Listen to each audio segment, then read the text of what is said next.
Clive Young, please carry on. Okay. Right. Good afternoon, all, and thank you for joining us on this fine Friday afternoon. We will wait a few more minutes to get everybody on board before we start. So please feel free to enter onto the chat and to say hello. That'd be a nice place to start.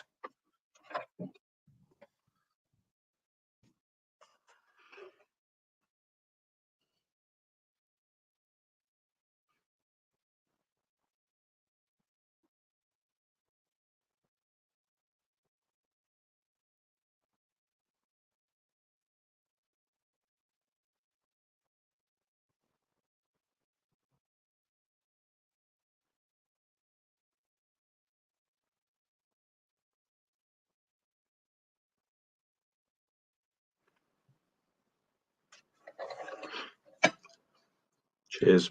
Couldn't wait.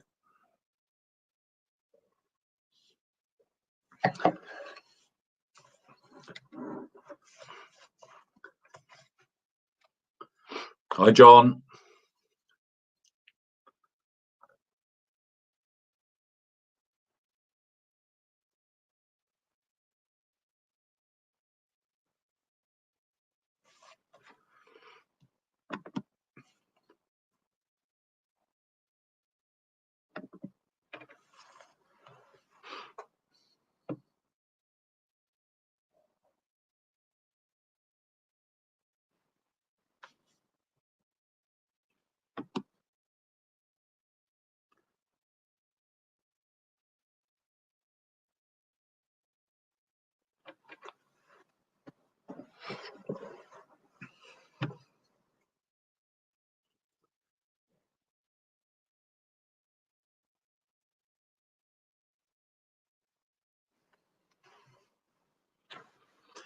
Right. Well, I think I will kick off. I'm assured that we have a number of people in. So once again, thank you for joining us this afternoon, and welcome to this, what is going to be a very different experience to any experience we've had in the past at our comment events, where we'd all be gathered. We'd have probably all had a fine lunch, and we'd be kicking off. So yes, an extraordinary different world in which we live. I'm Clive Helstone, the MD of the Comstore business in the UK, and I will be your MC for today. So I just wanted to kick off. I was reading an article yesterday in the trade press, and I thought it was very appropriate. It was talking about how the partners should engage with IT distribution to get the very best value out of it. And I thought, when I was reading, I said this is very appropriate, particularly for today and for today's audience. And they were talking to 5 steps that a partner should look to engage in order to get the very best out of their distribution partnerships. And the first one was to evaluate the distributors. So take a bit of time out to understand what you want from a distribution partner across the board. And look into the market and evaluate and assess, what's important to you, and which of your distribution partners can help deliver and help you grow. That's certainly a key tick in the box that Comstore will always want to provide. Select a preferred distributor, because they say the more love that you give, the more they will share. So the fact that you're on this call does say that you have selected Comstore, so I thank you. I thank you for that, and I'm obviously very keen to ensure that my organisation as a whole will give you as much love as possible, not just to be a safe pair of hands, but also to play an incredibly active role in helping you grow and grow profitably with Cisco. So thank you for selecting us as your preferred distributor. Point 3 was explore offerings that are not necessarily your top priority. And that, I think, is a key area that we're always going to want to play a part in. Being a Cisco-centric distributor, We are obviously wanting to work with partners right the way across the broad suite of Cisco's architectures and software and solutions, because that's how we can have a big, important relationship with our partner community. So explore the offerings that are not top priority. So look at emails, look at the marketing communications, highlight products and services that would not necessarily be core to you, because there may just be an opportunity for you to extend your offerings outside of your core offerings. And even if you don't necessarily sell them currently, there's every chance that your competitors will be. And that, if you look at our program, the ability for us to extend our partners' capabilities outside of their core offering is a very key part of our overall Edge program. That Mentor obviously makes up a very key part of it. So we definitely want to be working with you to extend your capabilities outside of those areas that you would deem to be core to your business. Point 4 was take advantage of training. So we invest a fairly significant proportion of our marketing dollars from Cisco, and indeed our own in-house expertise, on training. So look out for that. We are always going to be wanting to train and enable your sales organization to be more capable in taking Cisco solutions to market. Ultimately, we want you to be successful and successful with Cisco. So that's point number 4.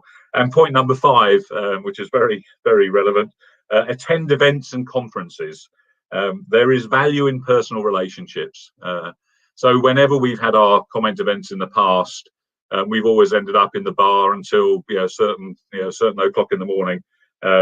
And the value in personal relationships is incredibly important. And lots of people have said to me in the past, play to your strengths, Hailstone. You don't know much about technology, but you're pretty good in the bar. So I'll happily embrace that one. And it did talk to also have small groups, where you can have live chat and conversation around problems and opportunities that might be common to each other. And that is very much what we want to get out of this session today. So on that note, I would encourage you to please ask questions, please use the chat box, please challenge us as a business, please challenge the Cisco guys. We've got some great people from Cisco that have joined us today to assist in showing the direction of travel that Cisco want us and our partners to take. So please, we're very keen to make sure that this is as much interaction as we possibly can. So please, if I could encourage you to send chats, send questions, we will endeavour to answer all of those. And then at the end it said conferences usually feature great speakers. So on that note, it's probably very appropriate if I then now pass over to David Meads, the CEO of UK and Ireland business. David, over to you. Well, no pressure, Clive. Thank you. Look, it's great to be here, and thank you for having me. I can relate to all of those comments, and not least of all, getting to build relationships, because I've only been 9 months in this role, and 5 weeks before we went into lockdown. So many of the relationships that I have been built virtually. A little bit of background briefly by way of introduction. So 9 months in this role. The last decade I spent out of the UK, either living and or working. So many of the relationships that I had 10 years or more ago either need refreshing or reestablishing, or new relationships need to be built. And this technology is great to a point, but I long for that long evening in the bar, Clive, and hopefully sooner rather than later. So what I thought I'd do in the next 15 minutes or so is maybe just talk across 3 horizons, a little bit looking back what's happened in the last 6 to 9 months, and perhaps focusing on the last 4.5 months being the first part of our fiscal. A little bit about the near term, so the next few months, and then the longer term as we go into 2021. If I look back, I guess starting with the business performance, as we came into this crisis, you'll all be very well aware of Cisco's fiscal period. I haven't been on the wine yet. We were in a situation at the point where we were planning for our next fiscal year, as right in the eye of the storm, so to speak. And actually that enabled us to I think put in place a realistic budget for the year, because we knew that we were going to be in for the long haul in terms of COVID and some of the challenges. I've told a few people it's one of the first times that I've submitted a budget to my seniors, which is actually the plan I was subsequently given. Usually people look at that, say it's all very interesting, but here's the plan we want you to do. So we were set a very realistic budget from a UK and Ireland perspective. We were anticipating for our Q1 we would see continuing decline, because we saw decline through our Q4 business, and in fact half of Q3 and Q4. So we were anticipating double-digit decline in Q1, smoothing out to single-digit decline in Q2, and then returning to growth in the second half. But of course, the compares become much more favourable, because as we go into Q3 next year, we'll be looking at the first part of COVID. We announced our earnings a couple of weeks ago. So from a global perspective, you will have seen, for those of you who follow the earnings, we announced a revenue decline of -9% across the board. Bookings decline slightly better, -5% of bookings decline. And then the forecast, the guidance rather, for Q2 was that we would see a flat to -2% decline globally. Where we saw strong performance from a sector perspective was public sector globally, and I'll come back to the UK in a moment. And from a technology performance, surprise, surprise, it was in collaboration, security, and most challenged, of course, in our traditional campus and enterprise networking business. Again, that probably won't come as a surprise to any of you. Closer to home, as I say, we saw strong performance in public sector. So our Q1, I won't be specific with the numbers, but I mentioned we had a budget for double-digit decline. We actually declined single digit, so we performed slightly better than the global business, which was encouraging. It meant we're ahead of plan, and I'm hopeful that we can actually get to a position potentially being flat in Q2, which would certainly bode well for us returning to growth in the second half. Public sector is really leading the pack from my perspective, growing very strongly, strong double-digit growth in Q1. I anticipate it continue to growing in Q2. And if you think that compares to a normal environment, all right, we had elections and Brexit on the horizon, but we didn't have COVID or anything as extraordinary as that. So the compares are actually realistic. We're still seeing decline in our private sector business, although the lower end of that market is stronger than the high end, the enterprise and commercial. But I expect that and anticipate that will return to growth as well in the second half. So a little bit around the performance of the business for you. Again, still looking back around some of the highlights over the last 9 months or so.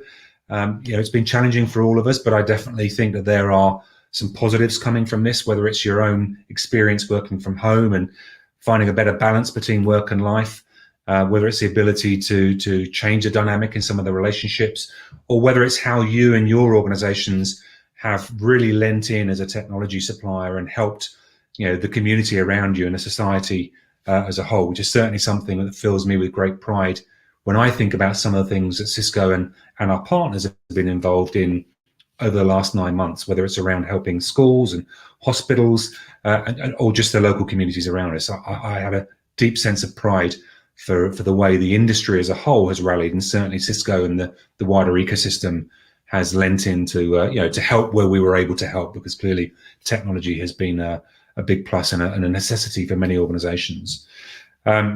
And I think there's lots of learnings that come from that. So whether it's about proving what can be achieved when you put your mind to it, the Nightingale project, many of you will have heard of and know that Cisco, with a number of partners, were at the heart of that. Proving that you can build a medical grade hospital from scratch in 7 days, when previously people would have expected that to take probably north of 6 months. I think that's just one example of where we've shown and demonstrated that actually there are barriers that exist only in people's minds in terms of what you can achieve. And if we can take some of that innovation and can-do spirit forward, I think it will stand us all in very good stead. So those are just a few thoughts when I look in the rearview mirror. If I look in the very near term, well, obviously from a business perspective, first and foremost, we are 4.5 months into the year. Many of you will know that we took, for the first time in our history, we took the decision to goal our sales teams on a 6-month period only. So our sales teams will be treating Q2 like a Q4. They'll be treating it like a year end.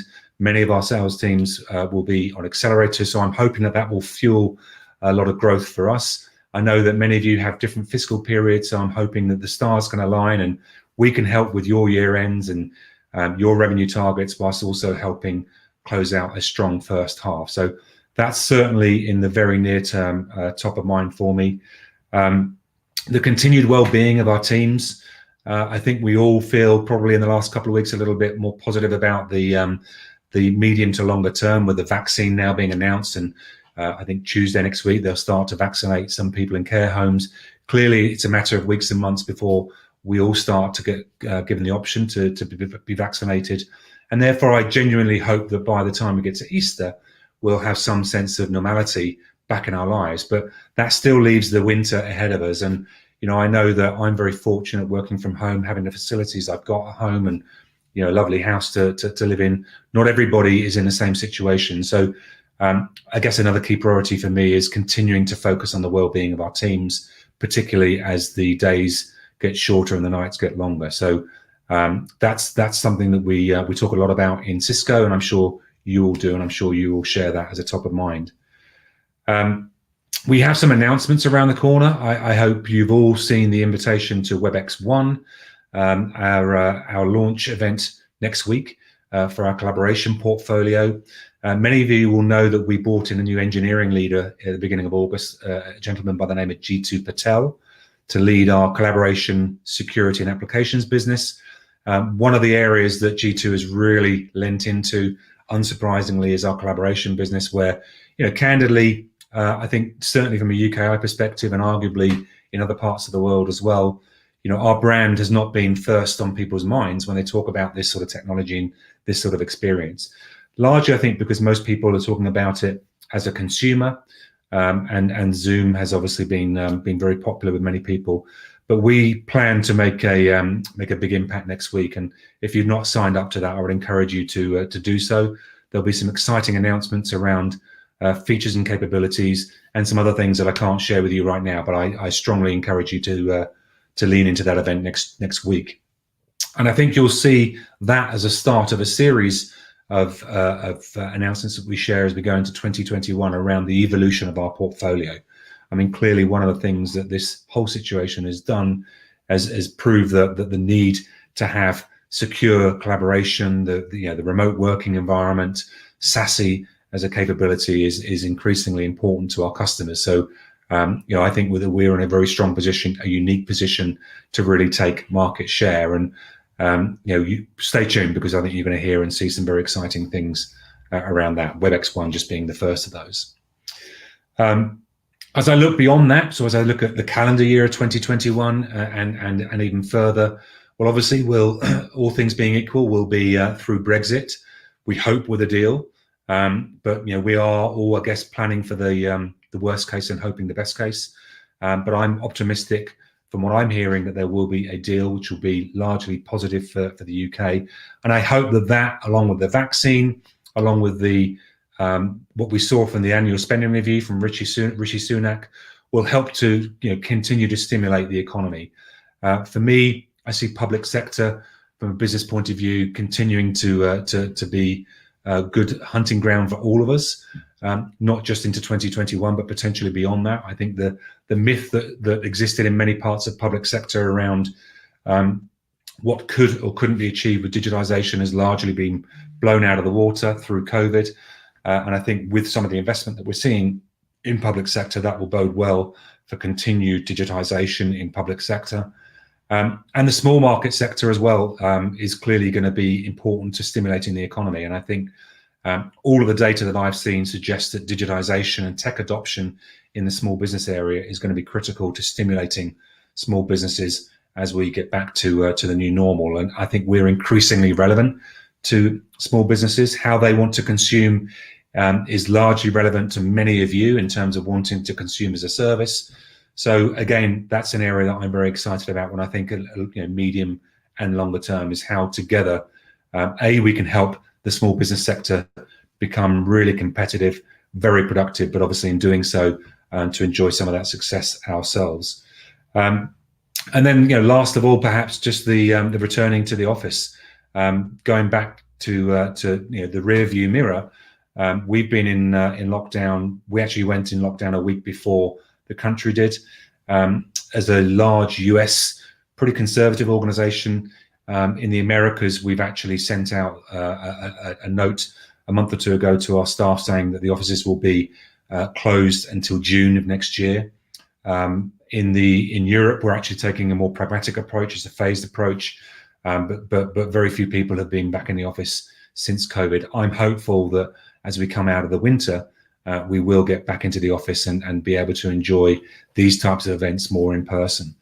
I guess the point I would leave you with, Clive, before I hand back is I do genuinely think that this, whilst it's been a devastating experience for many people, and obviously the tragedies that we've seen around the world, I think from a technology point of view, I think we are in a position to really help companies, private, public, small and large, to really accelerate and prosper and thrive in a post-COVID world. And I think that Cisco and you as our partners are in a very unique position to be able to do that with the breadth of the portfolio that we have, the experience, and just the reach that we have into the marketplace. So whilst I'm sure there'll be a few bumps in the road as we go, I am very excited, very optimistic about 2021 and beyond. And as you all know, we are nothing without you, our partners. And I think that the relationship that we have with Clive and his team and many of you, I hope will stand us all in good stead. So I'm just grateful to have the opportunity to talk to you. I hope to get to meet with you all in the fullness of time. And with that, Clive, I'm going to hand back to you. Thank you, David. I just wanted to pick up on one particular point you made about supporting period ends. So we had our half-year end in November, and I'm pleased to be able to report that I think we saw something in the region of 40% year-on-year growth in terms of our bookings. So thank you to you. Thank you to all our partners who generated that. So I think we might have slightly outpaced the market for November, which we obviously want to continue to do that. So yeah, so that was very nice to see. This was bookings. Now, of course, we have to get all the product in and get it out, hopefully all before the end of December, so we don't have the Brexit challenges that might face us. I have one question that's come in from one of the partners, and you mentioned it earlier about the importance of software and software adoption. As a partner, what is most important to get right in the drive to software? Is there one thing that we need to focus on? And perhaps for us as well as a facilitator, is there one thing that Comstore should be doing to enable our partners to embrace this new software and cloudy world? Yeah, I don't think it's new news, my answer, Clive, but it is around the enterprise licensing. Let me just step back. I mean, from a software perspective, Cisco have been very declarative in terms of milestones we're trying to achieve, where 35% of our product business will be software over time. Actually, the UKI is already at that level. We set a benchmark for 85% software to be subscriptions. The UKI is already at that level. So with your help and support, all of you collectively, we're actually tracking very well. But the area where I'm challenging my teams to lean in a little bit more is on selling enterprise license agreements and actually looking at where we can sell multi-architectural license agreements. So it's not just a collaboration license or security, but actually selling the broader suite. And with that in mind, I'm hopeful that this fiscal year we'll actually see the first, what we're calling in Cisco, WPA. So it's the whole portfolio agreement, which candidly is likely to be most relevant at the very largest organization and typically large enterprises. But obviously that's where we give our customers full access to the portfolio under a licensing agreement. So I think that's the direction of travel we're heading in. Yeah. How we get there is to continue doing what we're doing on the broader software, focusing on multi-architectural licenses, and then ultimately, for software to be the de facto. Okay, thank you. Software customer success. It's interesting. I had this conversation with a number of partners, and they sort of think customer success. Well, surely that's just account management. So it is one of those buzzwords. You sort of think, well, sell something that you know what you're selling, and then obviously once you've sold it, make sure that the customer's using it. It does sound like, to an old boy like me, just sounds like obvious. Yeah. account management. Yeah. So I'll be interested to hear your thoughts. We're now we've now accredited as a CX accredited distributor, so we will be very actively working with our partners, both in terms of enterprise agreements and, of course, ensuring that we have adoption expansion of software across our portfolio. But I'd be interested to hear your thoughts as to this. Customer success, is this not just good account management? Yeah, and I think there's an element of that which is true, Clive. And for those who don't know, I actually spent a few years working in a partner, so I've been on that side of the fence, and I think it probably is more the norm for a partner than it is for Cisco as a vendor. Culturally as a vendor, we've been guilty on many occasions with you find an opportunity, you work with a partner, you design a solution, you sell it, and then Cisco walks off and moves on to the next opportunity while the partner is there to deliver and implement it.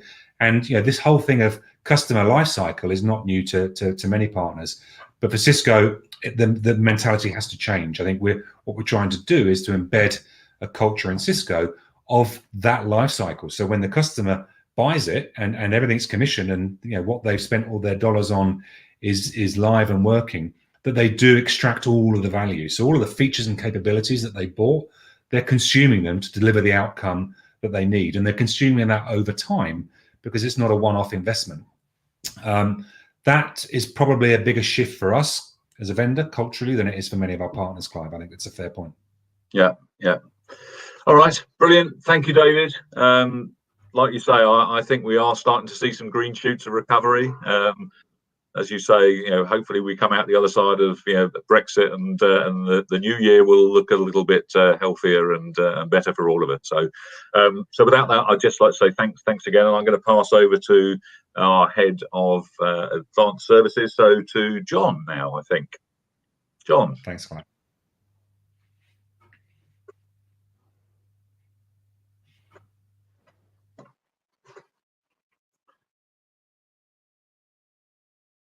Mr. Jones, come and join me.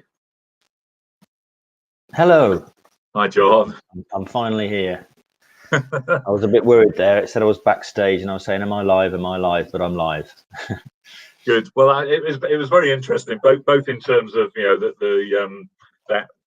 the comments I made at the beginning in terms of broadening the attachment that we have with our partners and the partners have with their end users, and of course a lot of what David was saying about enterprise license agreements. So I think that's probably a couple of key areas that you're going to touch on. So I will pass over to you, John.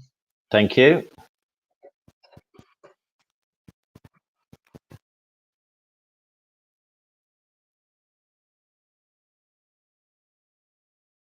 Okay, I guess you can see the screen. Good. Well, I'll carry on, assuming you can. Okay, so I'll kick off by just highlighting the summary and the wrap up from Oliver Tusik's presentation from the Partner Summit. So staying committed to you and expanding our roles, enabling more ways to reach customers and meet their needs, focusing on agility and relevance, and to be more profitable and future ready. Now, there's a lot in those statements, and if you unpack it, around expanding our roles, the ways that we go out to market, being agile, being relevant, remaining relevant, and being more profitable and future ready. So there's a lot in there, and that's the point of this section of the presentation, really. So we're trying to, as Comstore, describe in a short space of time the things that we're doing to enable this, because that's what we're there for at the end of the day. So we all need to be future ready and able to react. And this year, for sure, has reminded us that we can't predict the future because something happened. But what we can do is we can provide a platform which enables us all to react. And of course, Cisco, firstly, are providing those platforms, whether it's technology from a technology point of view or a structure of a partner program point of view. And what we'll do in this presentation is just try and demonstrate to you that on top of the Cisco structure and technology, we're delivering workshops, marketing tools, and a whole range of enablement to give you that platform to be agile, more profitable, remain relevant. And what we'll do is we'll pick out two key areas. One around marketing and how we're developing some capabilities to point you in the right direction, or help you to identify where to look in terms of marketing. And then in terms of enablement, we've got an example around multi-domain, which I think demonstrates the depth of understanding that we've got on the Cisco platforms. So just another couple of slides that I've picked out from the Partner Summit, and while we're talking about the platforms from a technology point of view. So there are 8 platforms here, 9 including the CX Cloud at the center of it all, but that's built up now of tens of platforms from Cisco that are now consolidated in an easier to use and an easier to understand set of platforms across architectures. And then you've got this bit in the middle. So each of these platforms offering out APIs, and the idea is that we can, as partners, we can now develop applications which are focused, unique applications, services, unique platforms, which are targeted at verticals to address each of those verticals. But so in the middle section there's a hell of a lot of enablement, and that's the bit, that's where we're positioning ourselves, whether it's training around APIs or indeed right at the commercial end, helping you identify potential verticals that you could address next. And then looking at it from a slightly different direction, the new Cisco Partner Program, which was also announced. So we're looking at approaching markets in not just different markets, but markets in different ways.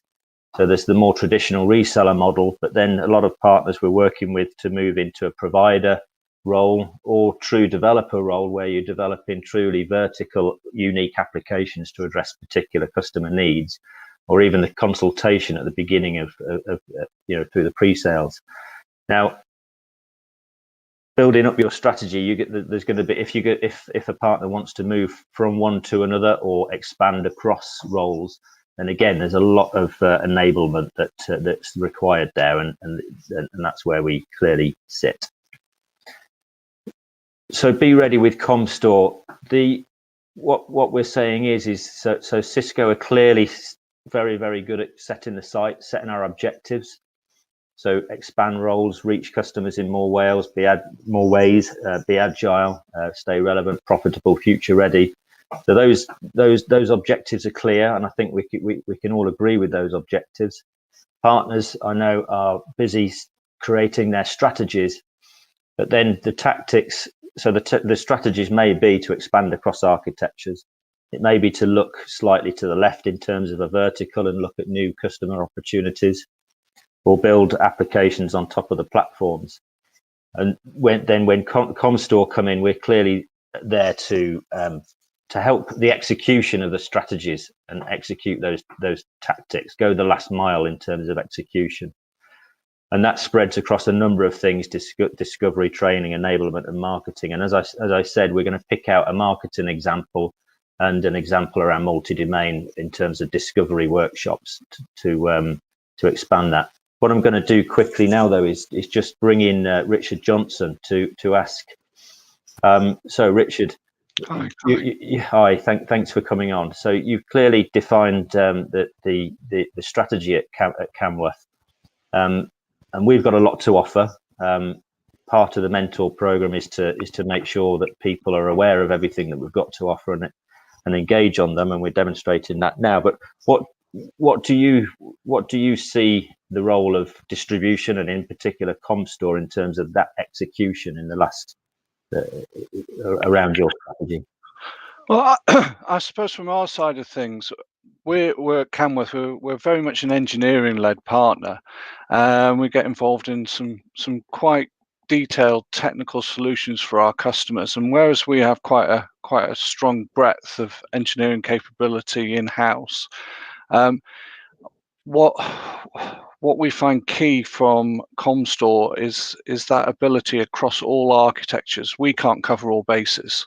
And yet we find that the technical expertise that you guys have got within ComStore are incredibly useful for us to help sort of bridge those gaps from a technical side of things. Now, whether that is helping us from building out the bombs, getting the solutions correct, helping us from a demo side of things, utilization of your labs, or whether that's even on site with customers, assisting us in that side of things. It's just filling those holes and supporting us and allowing that customer to come to us as their trusted technology partner, really, across the whole of the Cisco portfolio. That is incredibly useful to us. But I suppose when we're looking at it, it's not just the technical side of things, but it's also the services aspects that you offer, and your breadth and knowledge within regard to the services. Because ourselves as a CX partner, we are very service driven, and therefore it is key to us. So we rely on you guys a lot for your insights in regard to that side of it. And then again, on the marketing side and the new programs and being introduced into those new programs, like the Cisco Managed Service program that you're currently running, and any other marketing activities or lead generation activities that you've got going on that we can specifically tailor to the verticals that we're going after, or the geographical regions that we want to sort of explore, really. So really just drawing on that resource from you, we find invaluable, really, in order for our growth as a partner.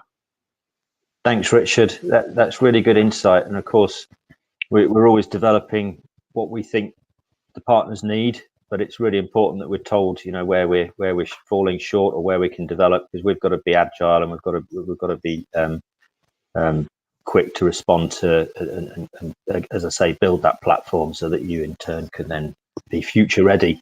Thanks very much, Richard. Thank you. So I'll bring Nikki on now to cover the example around market insights. Good afternoon, everybody. Hands up who's opened the wine yet? Honestly, not yet. The comments there from Richard are really interesting, actually, and feeds really well into what I'm going to talk about now. So if we're thinking about being future ready and being agile, then of course one thing to consider is who you're selling into and who you are targeting. Are there verticals that you perhaps haven't considered or evaluated? And this is an area we think we can help you with. Now, as you know, although Comstor is completely focused on Cisco, other areas of our Westcon group transact lots of other vendors. So that means as a group, it gives us a really rich insight into what end users are buying. And today I wanted to give you a really simple example of what's available to us and how it might benefit you. So if we take Umbrella as an example, we can look at, over the last 12 months, which verticals have been spending the most on products that could compete with Umbrella.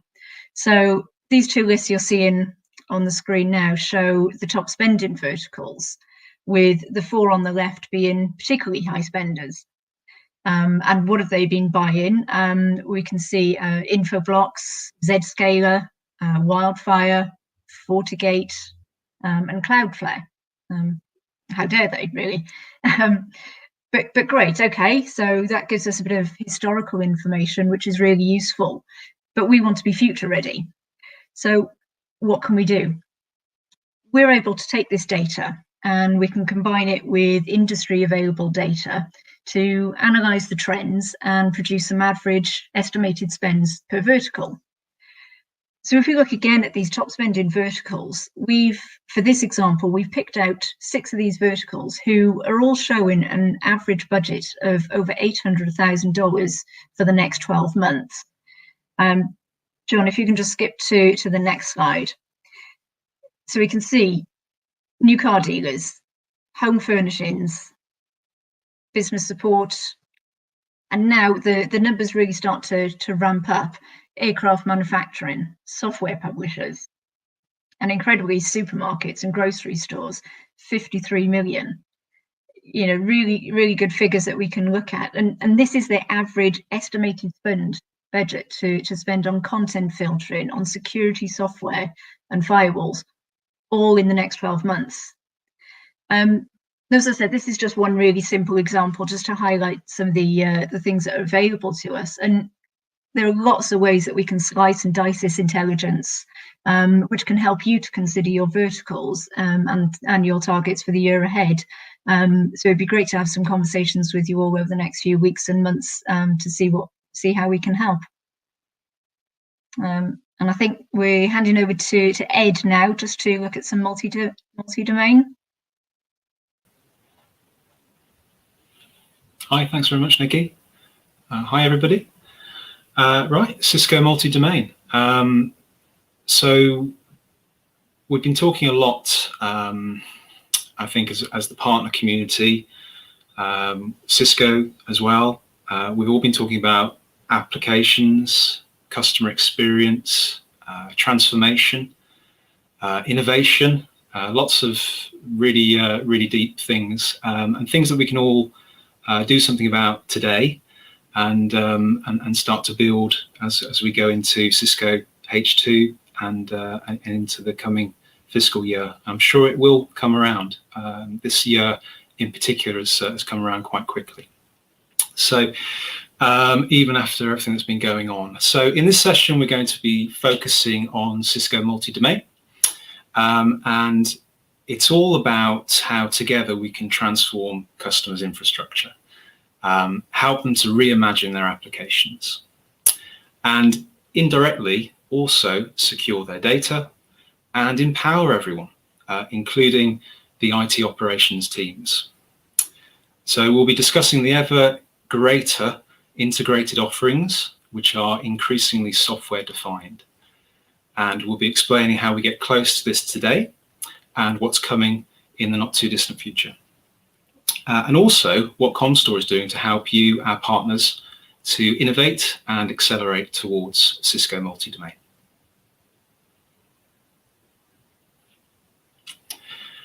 So signaling our intent starts with our domain. What does that mean? This is a metaphor, really, this slide. It's a flashlight. I borrowed it from Cisco. It's not mine. The closer you look to a bright light, the brighter it is. But the further you gaze out into the future, then the wider that light is cast. And that's really a metaphor for what we can do today and how the future might look in times to come. And this has been quite a challenging year. We already expected it to be a challenging year. COVID have just put the cherry on the cake, really. So having a strategy is fundamental so that we can react, so that we can respond, and so that we can help our customers to bridge those challenges into the future. Working with Cisco, we have new opportunities and strategies to help our customers to stay ahead.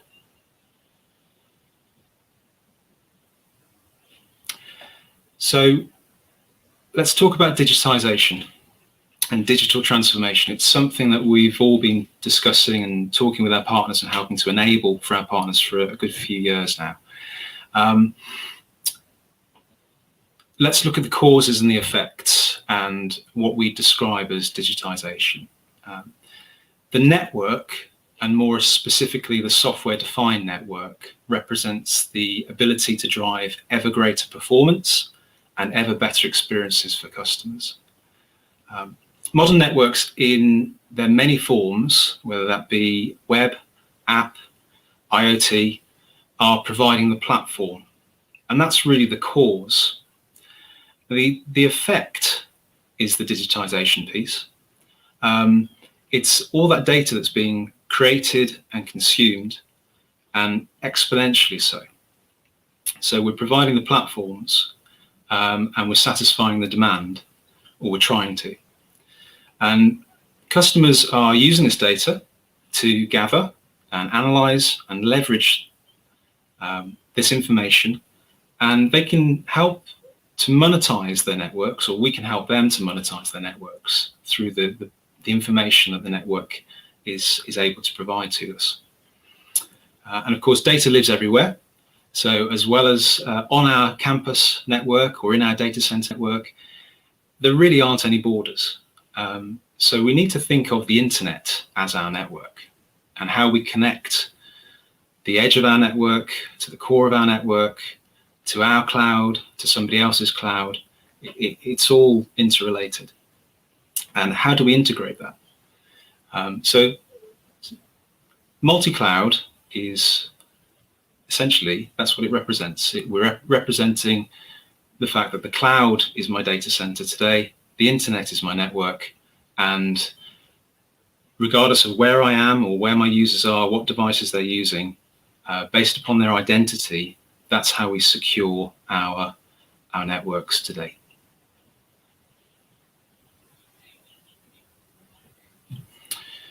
So if we accept those 3 points, then the natural next step is to say that the application is my business. And we're all competing on experience, and the world is digital everywhere. That digital experience, we've seen it really come to fruition just the last week on the high street. That digital experience can make or break customer brands. Just look at what's happened this week to Arcadia Group, or unfortunately is likely to happen, and what has happened to Debenhams. Two former high street giants who've really been on the ropes for a while now. And whilst there's been a lot of reasons for their unfortunate demise, both of those organizations have lagged behind in terms of the digital experience that they provide to their customers relative to the digital experience that's provided by their closest competitors. So they haven't kept up with a very disruptive sector. And we all wake up every morning, first thing we do is we check our smartphones. We've all got our preferred apps. And just consider for a moment the amount of digital services that we all as consumers consume every day, and how reliant we are upon our devices and the network for managing our daily lives. So applications have really transformed our daily experiences, and we associate our app experience to which brands we like the most.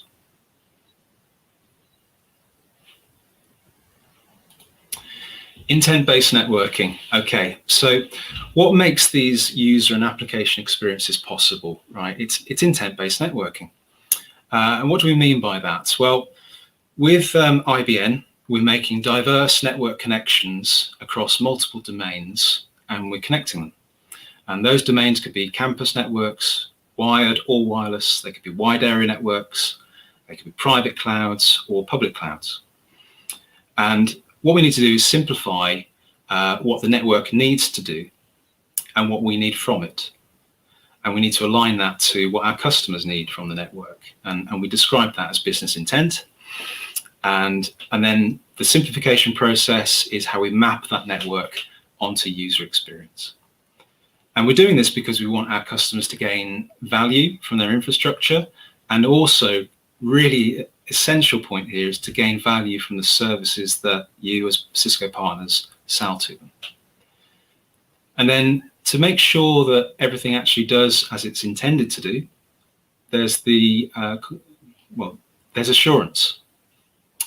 Assurance is a key part of intent-based networking, and we do this by leveraging all the continuous rich telemetry and insights that we get across network domains. So it's the idea that the whole is greater than the sum of its parts.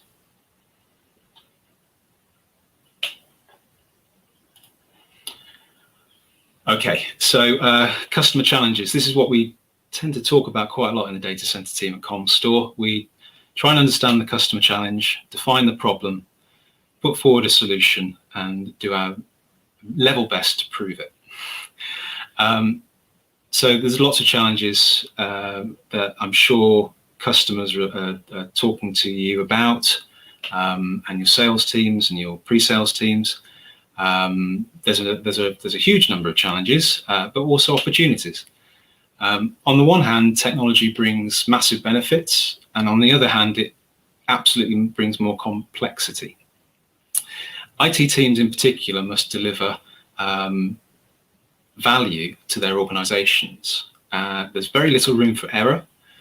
There's probably very little budget, and they've got to satisfy not just current demands, but also new lines of businesses, including software development. The risks of doing nothing, or the risks of putting your head in the sand and just doing it how we've always done it, well, that's a risk. And we can help customers to redefine how they actually manage their networks, how they optimize them, how through automation they can actually make operations day to day easier, more efficient, and actually, create value rather than being seen as just a cost center. Increasingly, customers are cloud native or cloud first, and that's fine. We like that. We embrace that. In many cases today, we're finding customers repatriating away from the cloud. We like that too. And part of the reason for this multi-cloud approach and multi-domain approach is that applications in particular move around so fast, around so many domains, and they go where the data is, which could be literally anywhere. And then this wider attack surface gives rise to security concerns and considerations.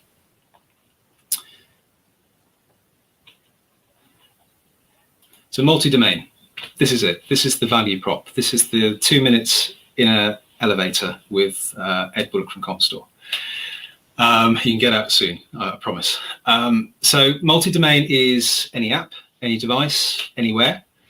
It's connecting everybody, everything, who we want to connect securely. It's combining 3 key areas of the Cisco portfolio. It's combining SD access, SD-WAN, and SD data center.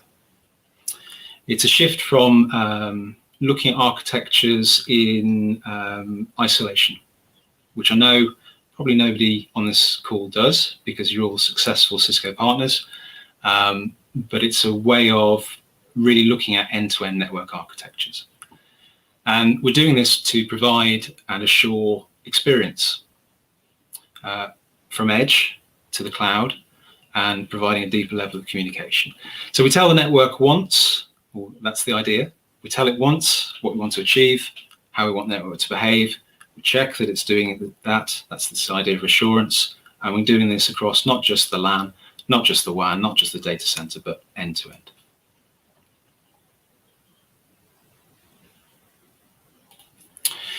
So the 3 primary domains, if we just go into this in just a brief amount of detail, and appreciate that this is quite a big topic area. SD access is really DNA center, and that starts with Catalyst 9K. It's the first place where user experience really happens on our Cisco networks, and here's where we connect, identify, authorize, and tag our users, so we know who they are as they traverse the network. And there's software-defined WAN, which in multi-domain is Cisco Viptela. And this is where we connect directly to the internet. It's where we connect multiple branches, cores, clouds, and it's our actual medium for delivering that application experience wherever it's needed. And then we have the software-defined data center, and this is where applications live. And again, it could be anywhere, any cloud, any data center, any edge of a customer's network. And this obviously extends into public cloud too. So we've got users on the left-hand side, data and applications on the right-hand side, and then the connectivity between these domains. It's about more than just a piece of wet string. It's about more than just basic IP connectivity. It's about the decisions that the network intelligently takes about the correct paths, or paths if you're from Birmingham, the correct paths to take between those domains. And each domain supports its unique role. So what we're not looking to do is say we're going to have one giant controller that, one controller to rule them all. We're actually saying for SD access, it's DNA center. For SD-WAN, it's Viptela. For SDDC, it's Cisco application-centric infrastructure. These are all fantastic platforms, which we're not combining. We're taking the relevant information from each one to improve the overall experience end-to-end. Thank you, John. So the partner opportunity, I'm almost there. And you might want to come in here, John, as well on the partner opportunity. But it's really for customers and partners, and we can help our customers and partners to be that guide to multi-domain. We've learned quite a lot in the last 12 months about multi-domain. We certainly know more than we did 12 months ago when John set me this challenge. We'd be happy to share our learnings with you. Cisco has moved on a great deal as well, with more integrations further to come. Now is absolutely the right time to be talking to customers about multi-domain. One example is here. So this is a real world example, and we're going to build the slide. But effectively, we've got a customer with a legacy campus network. This should be a familiar story to everybody. We've got some now end of sale Catalyst switches.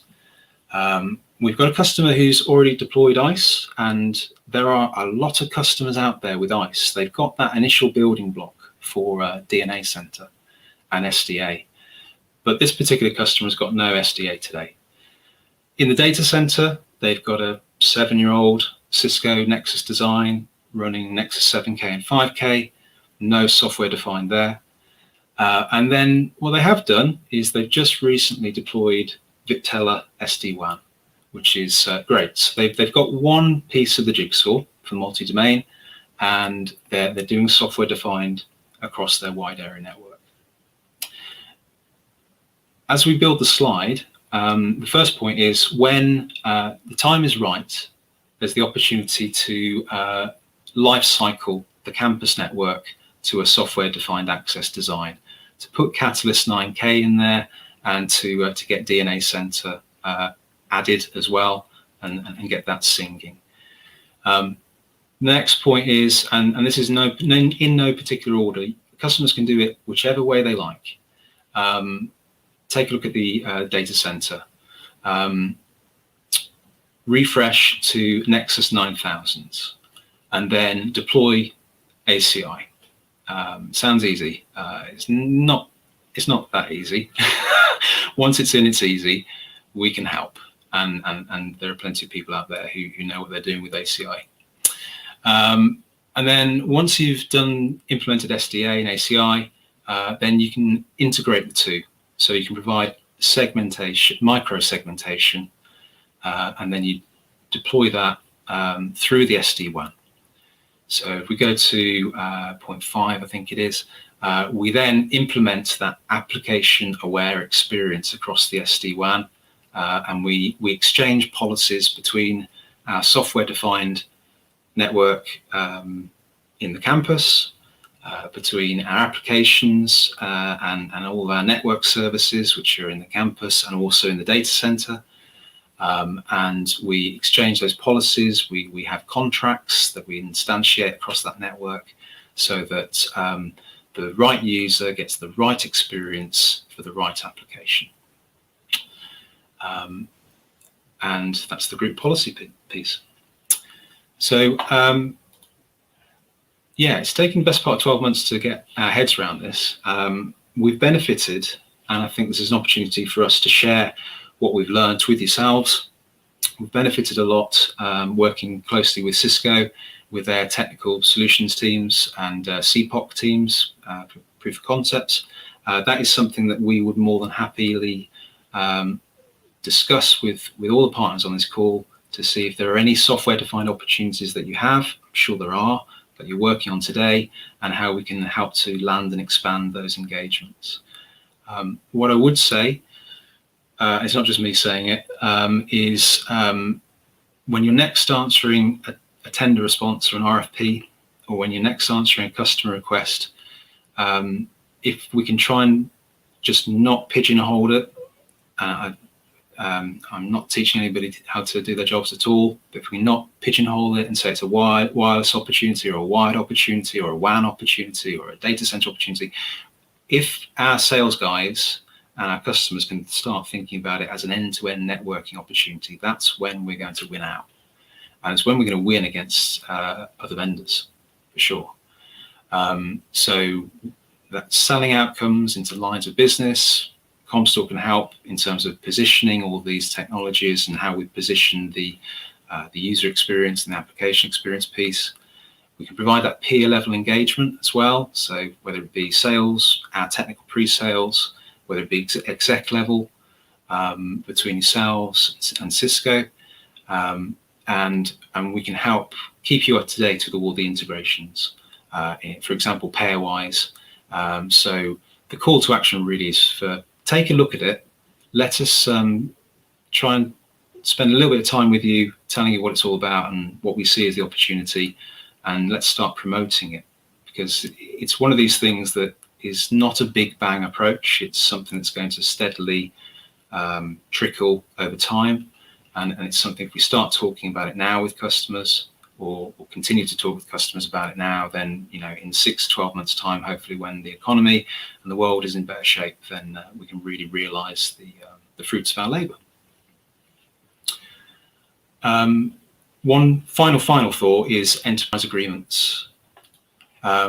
So David mentioned enterprise agreements earlier, and with EAs, for example, you can achieve 5% savings when you purchase data center network with one DNA suite, 10% savings when you purchase data center networking, so data center networking software with 2 or more DNA suites.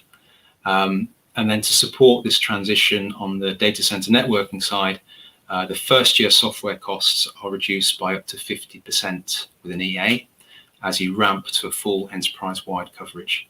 So really attractive discounts over 3 and 5 years.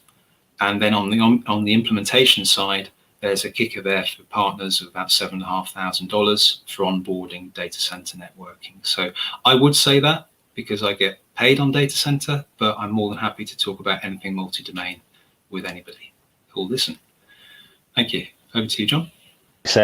Thanks, Ed. Yeah, so we didn't intend on turning this into a technical workshop, and trust me, we condensed the slides. The aim was, as I said, just to give you a taste of the depth of understanding that we have, and the capability to deliver some workshops in an area that would bring you as partners across into new areas, across architectures, into recurring offers, and develop a unique position to go out to the customers with. The next 2 slides, I believe, are a poll. So I click through, and if it works, I think it's automatic. So yeah, there's a poll. So how likely are you to actively target multi-domain opportunities? No pressure, Ed. I'm right by a window, John.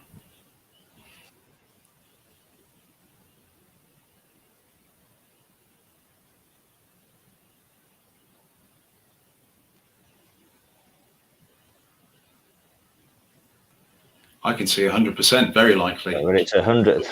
You got 4 votes and still 100%. 5 votes, 6. Oh, here we go.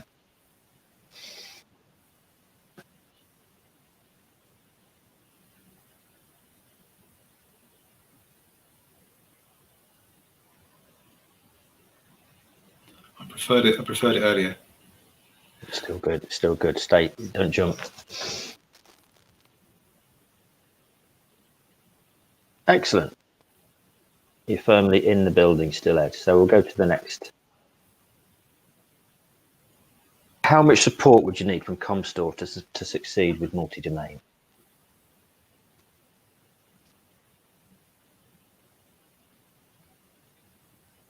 It's easy. Be fine. Come on. I'll take 100%.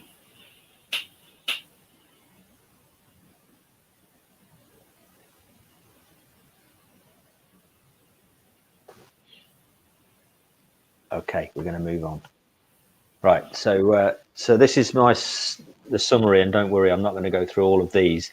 I think back to the beginning of the presentation, the point is that what we're here for is to build a platform on top of Cisco's programs and technology to enable you to respond, be future-proof, be future-ready, remain relevant, be profitable, And we deliver that through a number of different areas: marketing, workshops, training and enablement.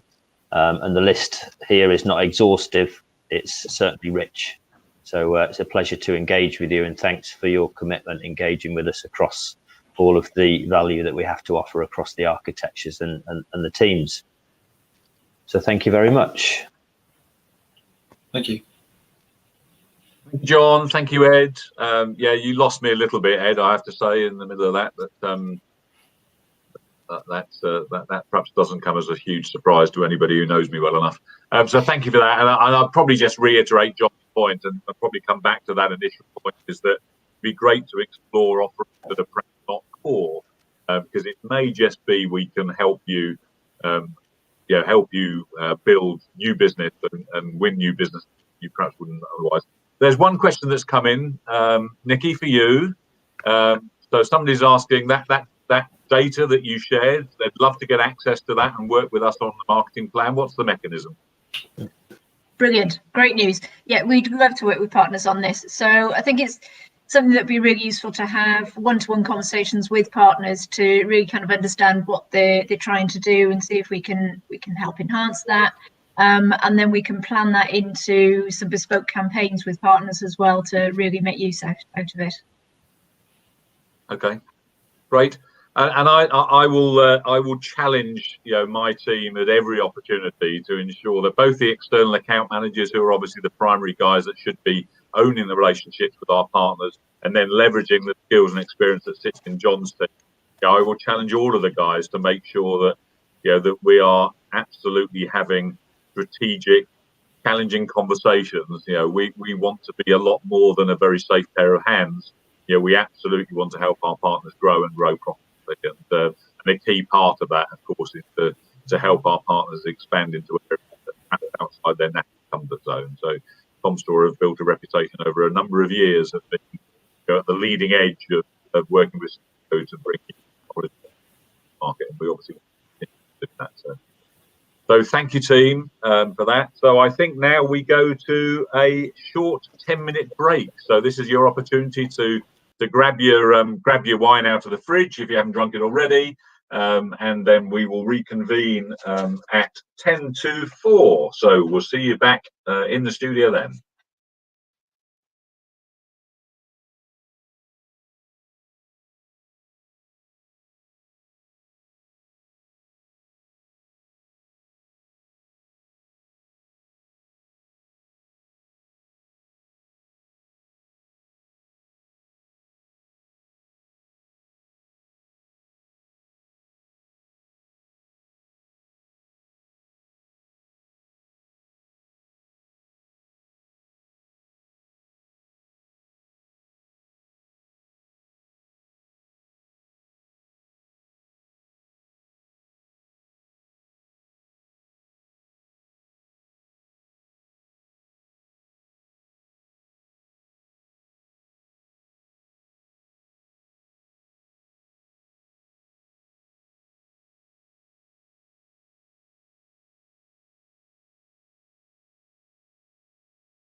And we're back in the room. So welcome back all. Hopefully you have recovered your wine from the fridge or your wine chiller.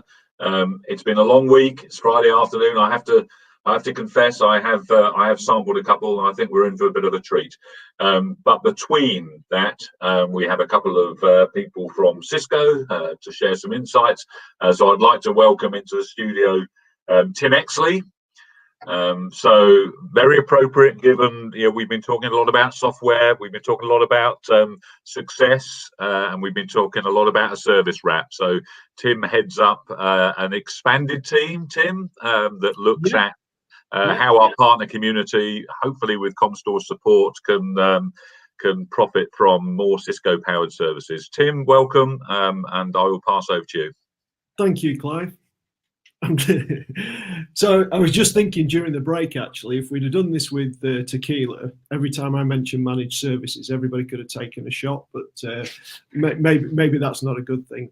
So yeah, let me just share my screen.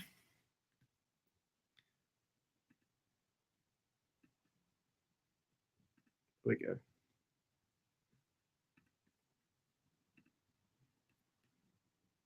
So hopefully you can see that. Great. So good afternoon. I hope you're all enjoying your wine. What I wanted to do was just spend the next 10 minutes really just giving you an update on what Cisco is doing around managed services. Managed services are not new. When I joined Cisco 20 years ago, we were working with service providers, providing Cisco powered networks. And over that period of time, Cisco has built out lots of different services with our partners. It's a substantial part of our go-to-market. But I think if you look at the current climate and what's happening in the world, not just with COVID but pre-COVID, I think customers are now looking for different things from Cisco and our partners. And I just wanted to share with you part of our narrative, where we're investing, where we're actually going with managed services, and so that we can continue the dialogue a little bit further down the line. But I'm going to try and give you just that snapshot in the next 10 minutes. So I lead the UK managed services team. That covers a number of things. It manages a number of service provider partners. We work with the outsourcers, what we term the ITSPs, and then we've got a relatively new team that's focused on working with our partners, driving demand creation for partners that have invested in managed services, but also looking at how do we build more services with our partners, as the market demands it. So I stole this slide from a presentation I saw earlier this morning, but it really resonated with me. Is that we are having more and more conversations with our partners around managed services, and that's driven by demand from the customers. If you look at all the statistics, partners with managed service offers retain more profit.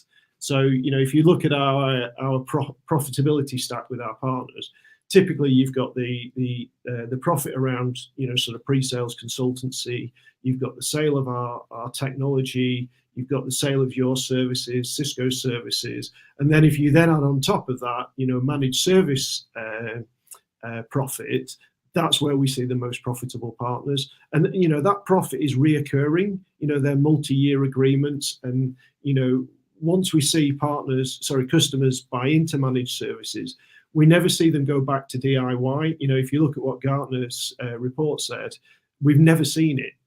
Once somebody goes down that route, they're just looking to consume more services because it's a lot easier to do that than sort of build and bespoke. So I stole that this morning. So why are Cisco, not just at a UK level, but at an EMEA level and a worldwide level, sort of doubling down on managed services? It's because it's where the market's going. If you look at this, the growth of resale technology, not just Cisco, but all vendors, it tends to be in low single digits. Whereas, if you go anywhere from sort of what I'm sharing on the screen up to the hyperscalers, it's in strong double digit, right? And these numbers are pre-COVID. We've only seen these accelerate post-COVID. So, that's the why really. It's where the market's going, it's where the profit is, and it's what our customers are demanding. So I wanted to give you just some context by what I mean as managed services, because over the last 6 months since I took on the role of sort of managed services lead, the more partners I speak to, the more definitions I get of managed services. What I wanted to do is not necessarily define what managed service is, but what managed service is as part of this conversation and the context. So, for many years, we've been working with partners building managed services based on Cisco technology with your IP and your wraparound, and delivered either bespoke to a customer or as a multi-tenant platform, and that's an outcome for a customer. And then on the right-hand side of the screen, we're now delivering more and more of our technology as a service. So if you think about WebEx or Umbrella or Duo and other products in our portfolio, they're cloud consumed, they're as a service. But we're seeing the market shift, right? IT managers, lines of business are actually looking for outcomes. They're looking less and less for technology and pinpoint products. And actually, the best way to consume an outcome is something that's wrapped up in a managed service, that's easy to consume, is wrapped up in an SLA, is automated, has got security built in, and it's a lot faster for that customer to implement that into their technology environment. So it's about time to deployment. It's around delivering against business outcomes, typically in a consumption-based pricing model, and the assurance that there's somebody managing that at the back end, and that it comes as a proven design and technology solution. So what are we doing to address the opportunity? Like I say, Cisco's had a managed service go-to-market for many, many years. But if you look at the worldwide environment, just to give you the context, EMEA, Europe, Middle East and Africa, is actually the biggest area for managed services worldwide. If you then dig down into EMEA, the biggest 3 countries for managed service adoption are the UK, Germany and France, right? So we've got a huge amount of focus on the UK. It's been really important to us for many years, but actually worldwide, the need for managed services is growing. So from a Cisco point of view, what we're doing is we're developing our technologies in a way that it's much more managed service friendly. So from the outset, looking at multi-tenancy, making sure that those APIs are there to move into the service tools, but also that our services teams, CX and operations, and how we actually bring those products to market are much more friendly and managed service friendly. We're investing in people and assets and resources to look at service creation. So how do we help our partners bring services to market, and whether that's working with our distributors to give us that scale and people that and trust and work with, or whether that's dedicated resources in the UK wrapped around particular technology towers so that we can build the right services with you. And then we need to look at the value chain, right? How do we make sure that the economic models and the way that you transact with us and your customers is in the right model, right? So things like our managed service license agreement, how do you either, commit to a certain amount of software over a period of time, or look at a consumption model that is purely on demand? So a lot of these licensing models are being built on. We have an awful lot of things that we can actually do with you today that are in that model, but actually you'll see more and more of our technology find its way into a managed service license agreement. Today we've got the networking, we've got tetration, we've got some of the security products, we've got our collaboration technologies in there. You'll see more and more of Cisco's technology find its way into a managed service license agreement so that you can transact in the way that you want to do. And equally as important as that, we need to help you with sales acceleration, whether that's through funding for marketing activities to drive demand for the platforms, and also our salespeople getting behind the platforms that you build. So a big part of what my team's doing is engaging our high touch teams, our small business, commercial and enterprise sectors, to let them know what services Cisco has built with our partners, and how do we get behind that and drive the momentum so that you can realize the investments that you've made. So how are we bringing all of this together? So at the moment, we've got our cloud and managed services program, and this is going to evolve, and I'll share a little bit of that with you in a second. But within the cloud and managed services program, we've got a whole load of collateral, content, pricing and incentives that actually help you bring these services to market, you know, either in funding to actually help you stand up the service, with blueprints so that you don't need to do all of the design work from scratch, marketing assets, branding, funding to help fuel the growth of the market for you, and then also looking at a best practice around how you actually run and manage those services long term across the life cycle.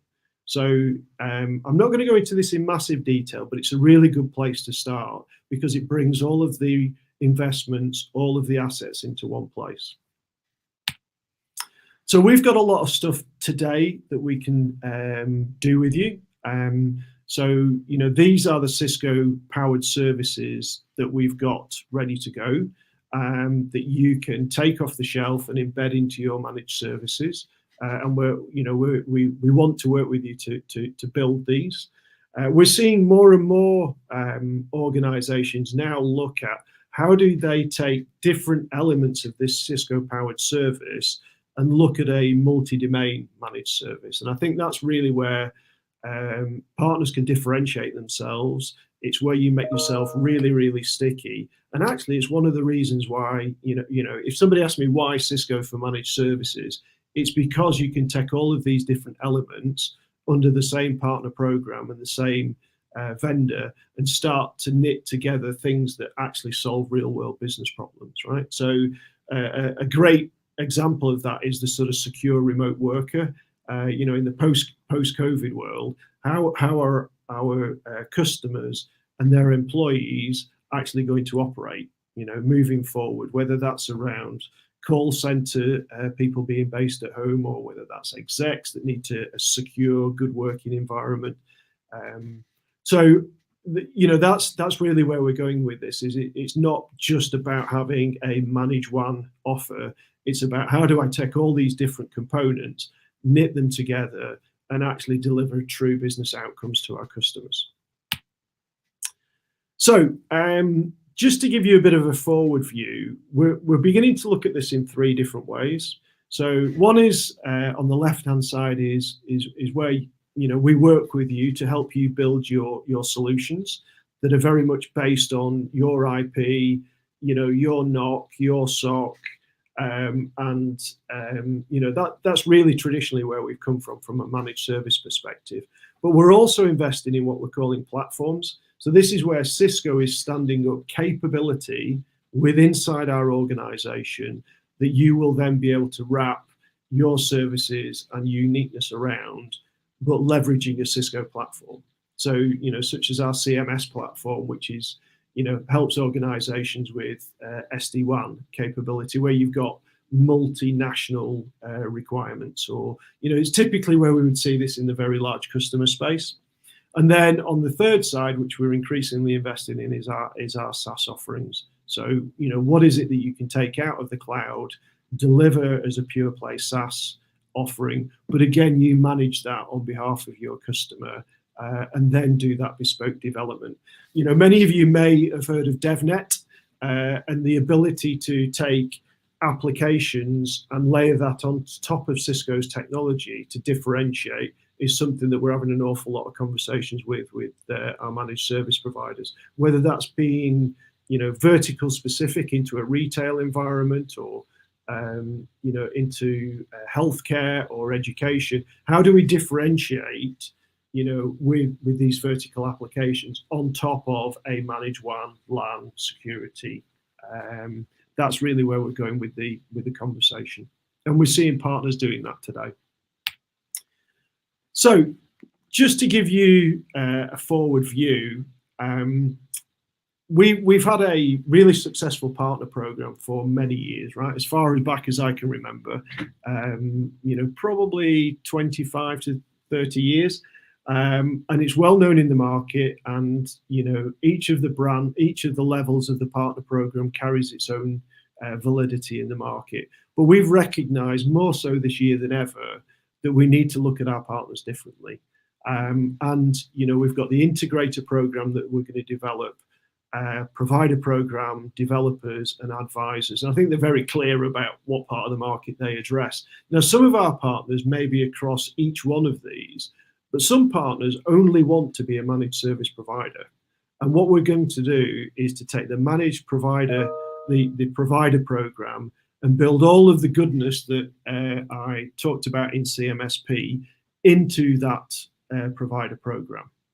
And we'll have different tiers, the select, premier and gold, in each of those partner types. So you can be a gold partner focused on managed services, and what we'll ask you to do around the accreditations and the training and investments will be very specific to that. So what we won't be trying to do is asking everybody to do, lots of different things that may be not relevant to your business. And I think it's a much clearer way of us differentiating our different types of partners into the market.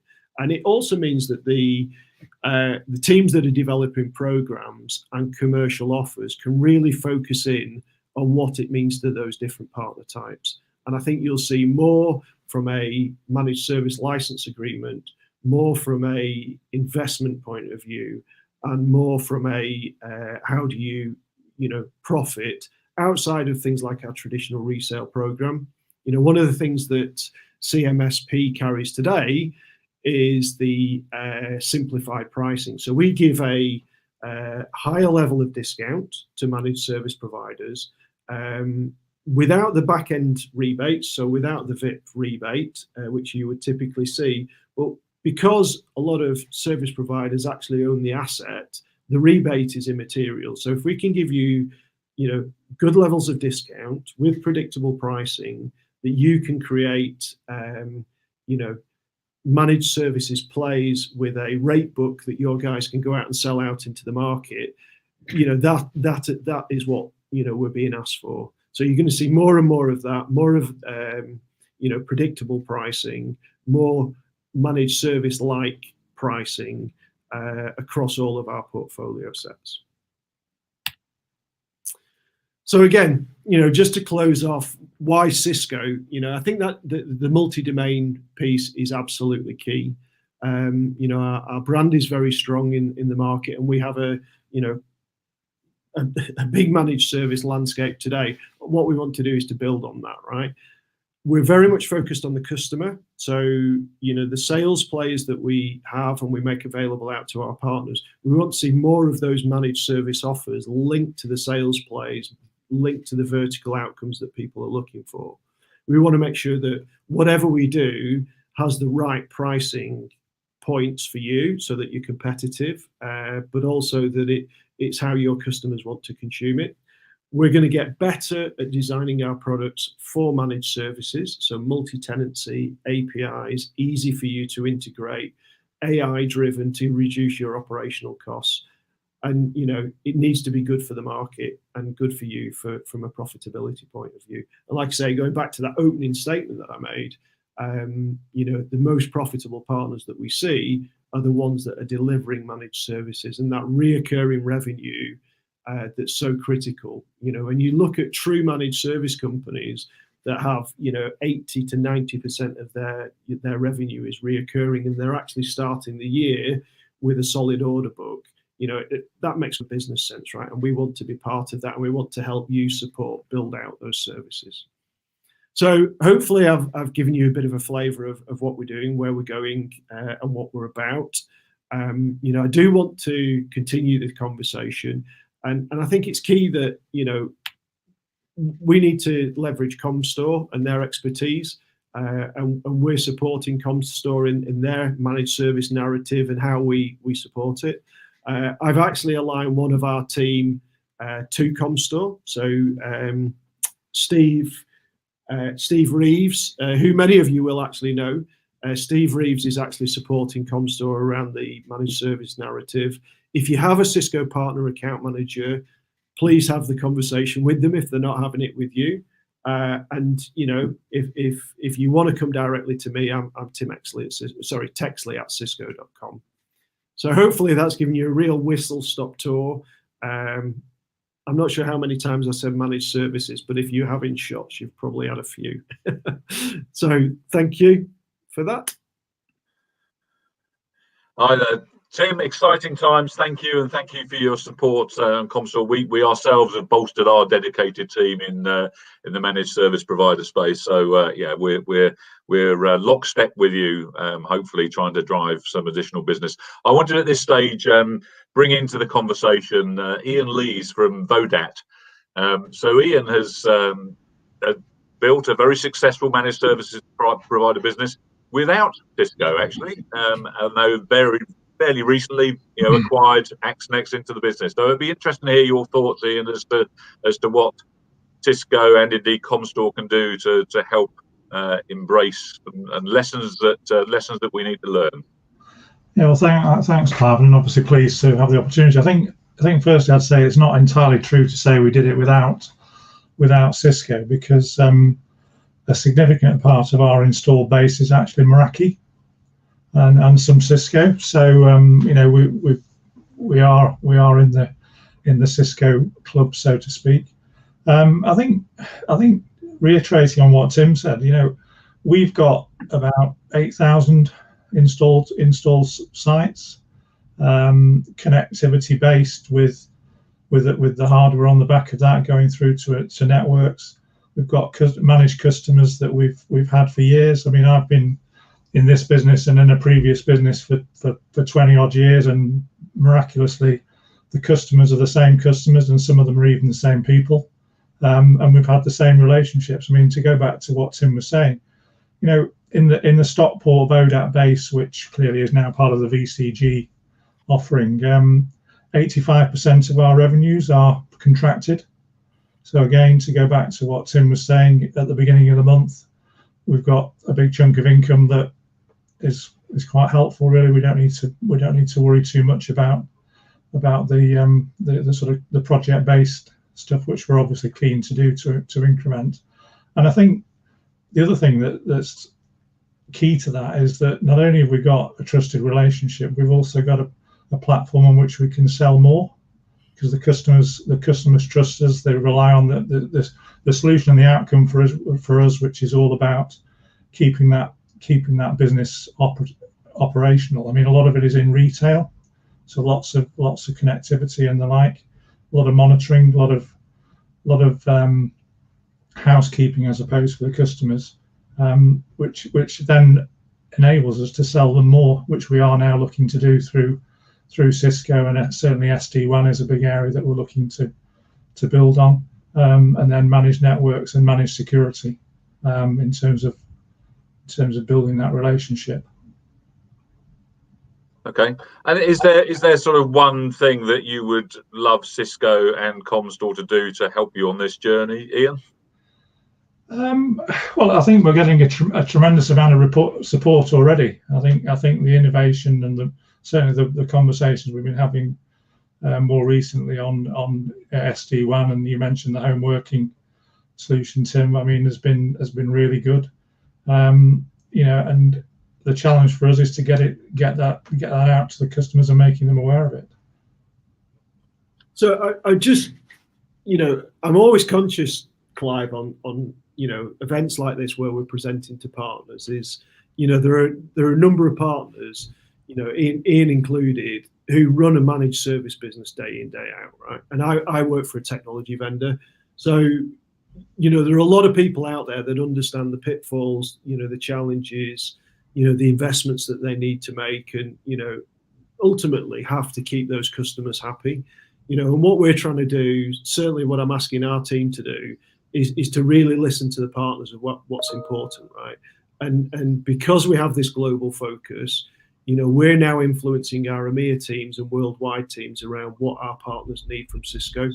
And we are listening, so things like those open APIs to make it simple, the multi-tenancy, the right pricing, the brand, get our sellers behind the partner offerings, create a good marketplace so that they can get their brand and their awareness out there. So we are really focused on this and challenging the BUs, the people that actually build the technology in Cisco, to make sure that actually what we put out there is as good as it possibly can be. And I think that multi-domain play of getting across lots of technology stacks and delivering value means that the partners get more revenue. They make themselves much more relevant. They're much stickier and difficult to dislodge.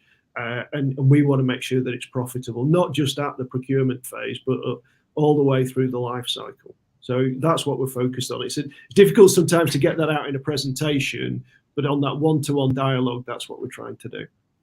Brilliant. I think just to add to that, though, Tom, I think one thing that we're seeing, and I think you are definitely promoting now, is solutions and outcomes, and therefore leading with the solution, and therefore right at the beginning of the conversation with the customer, talking about a managed service wrapper and why it's more than just buying a bit of kit, buying a bit of software. It's about a bundled outcome and an event. And that's something we've always done. Certainly in the Vodap business, the sales team are mandated. We don't sell anything without that wrapper. So they go in at the beginning, and that's part of the approach. Yeah, I think if I listen to our high touch teams, that are selling to end customers, and I see that we've got multiple customers, right? I try and serve our partners. Work with distribution, but I also listen to our high touch teams that are also speaking to the customers on behalf of Cisco. And the big accounts actually see their own IT departments now as a service provider. Lines of business is where the money's at, and actually they're looking at multiple service providers, whether that's internal or external, for those business outcomes. And actually, if you can go and deliver that and say, we can do this for you in a vertical market space, and we can do it quickly, because we've got this managed service, I think that's where people are going to be successful. Yeah. The more vertically relevant, and DevNet is just fantastic for that. There's a whole load of vertical solutions that you can drop onto our wireless technology or SD-WAN or data center that makes it much more of a line of business conversation. Mm-hmm. Yeah. Brilliant. All right, gents, I'm sure we could carry on this conversation. Maybe we will after we've had a little bit of wine, and we'll leave the conversation open. So thank you very much. Certainly exciting times where managed services is concerned, and needless to say, Comstor want to play an active role in brokering this relationship across the board. So thank you, gents, and I think I now need to pass over to Stuart from Cisco Capital. Thank you, Clive. Good afternoon, everybody. I was going to say I think I'm the last person between everybody and a glass of wine and winning some awards, but if everyone's following your suit, Clive, the wine's already flowing, so it's just the awards I'm in front of. Let me share my screen. So, very brief overview from myself, which I think is going to be quite relevant for this audience, given the attendees that we have. I just want to share some of the trends that we're seeing in our industry, particularly my industry, our financing industry, and asset financing particularly. Also, some of the commentary I'm hearing from our customers. We're obviously lucky doing the job that we do in Cisco Capital, the financing arm of Cisco. We get to speak to CFOs, finance directors, group treasurers, as well as general business leads quite regularly. So just share some of the themes I can see coming through from those discussions. And then I'll wrap up at the end on just how I see the future playing, particularly the role that I can see our partners playing in the financing world, because I think that is absolutely evolving and will only continue to gain momentum as we move forward. But before I start, obviously, I'm a numbers guy, so I like to share a few things with numbers to describe it as well. Some interesting points on this screen. If I explain what they mean to you, you'll see why. So when I looked at the attendee list who are joining this call this afternoon, I had a quick look at some of our internal reporting, and we actually have 15 partners attending this session who are already proactively using Cisco Capital to help support their customers' requirements. We've got an active 15 partner base here, already leveraging what we do. And those 15 partners have actually generated over 100 different financing transactions over the last couple of years. So a big, broad base of customers there from a relatively smaller number of partners. And they've helped facilitate over $30 million worth of lend to those customers as well. So I think it's quite clear a big swathe of this audience, corporate level, understands how they can be using us, but hopefully there's room for more and improvement. And then the other two are quite relevant. £4.5 billion is the actual estimated asset finance marketplace for the next fiscal year. They're expecting growth in asset finance for some of the reasons I'll come on to shortly. And I'll just go back and talk about our Q4. You heard David at the beginning talk about Cisco and our previous quarter's performance. What we saw in our Q4, and for the benefit of those that may not know off the top of their heads, that's May to July, so slap bang in the middle of the COVID lockdown. We actually saw 18% growth this Q4 versus last Q4, when besides Brexit, the world was relatively normal. So I think it's obviously apparent that the challenging financial distress that a lot of our customers are either facing or can see coming has meant that we are supporting all of those now through some of our financing models and metrics. And then just very quickly, this is how this reiterates that. So my growth for the overall UK and Ireland was there. This audience also saw and generated that as well. So these are the volumes from those 15 partners that are using us right now.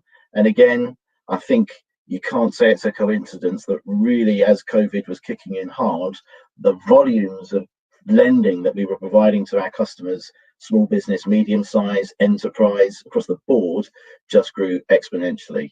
If I showed a chart of the overall UK and I, not just from these partners, it wouldn't be quite as extreme, but definitely a big jump noted in our Q4.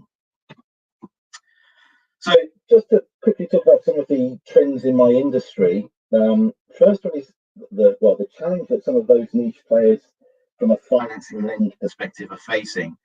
We have seen over the recent years a growth in boutique financiers, specialist financiers, supporting customers, not necessarily in technology, but other assets, but technology included.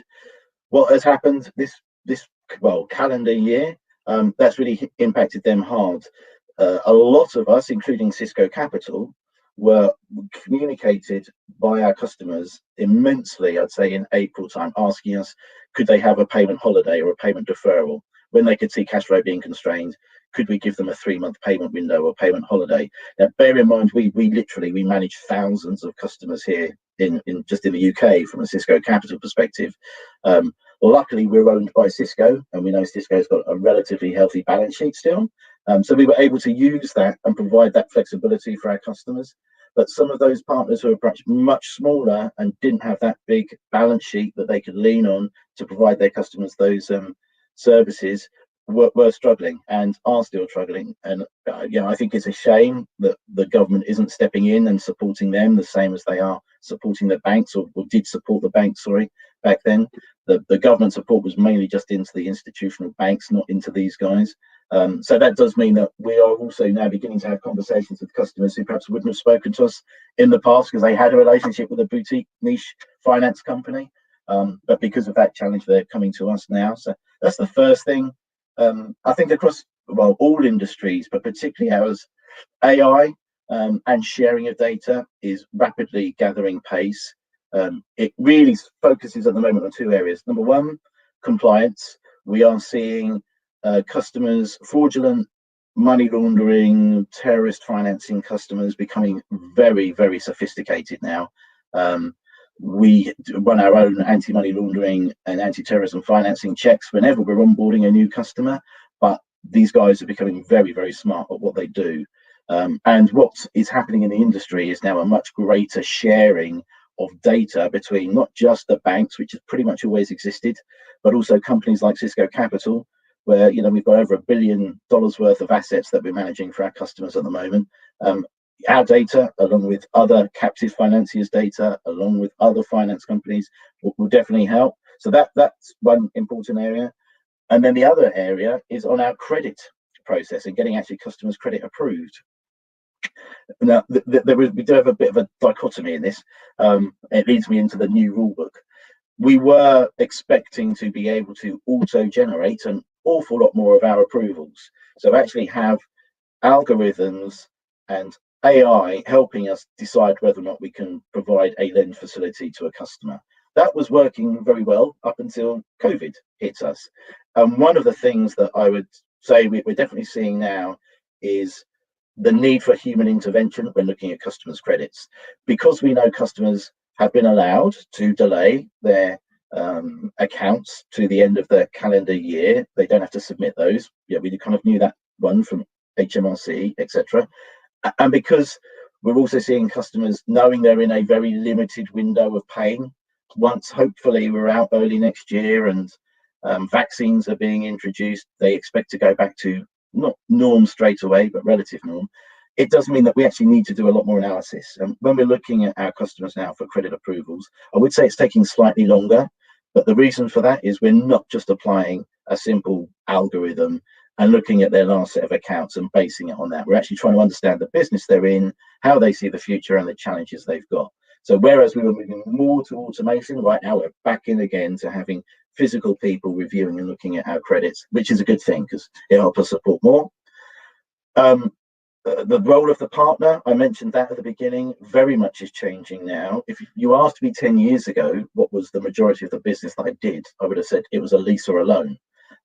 That started to morph and change about 4 years ago, where we were being asked to deliver consumption models to customers, pay-as-you-use models. But what I've seen really accelerate over the last 3 years is partners themselves actually standing in front and fronting the commercial terms to a customer.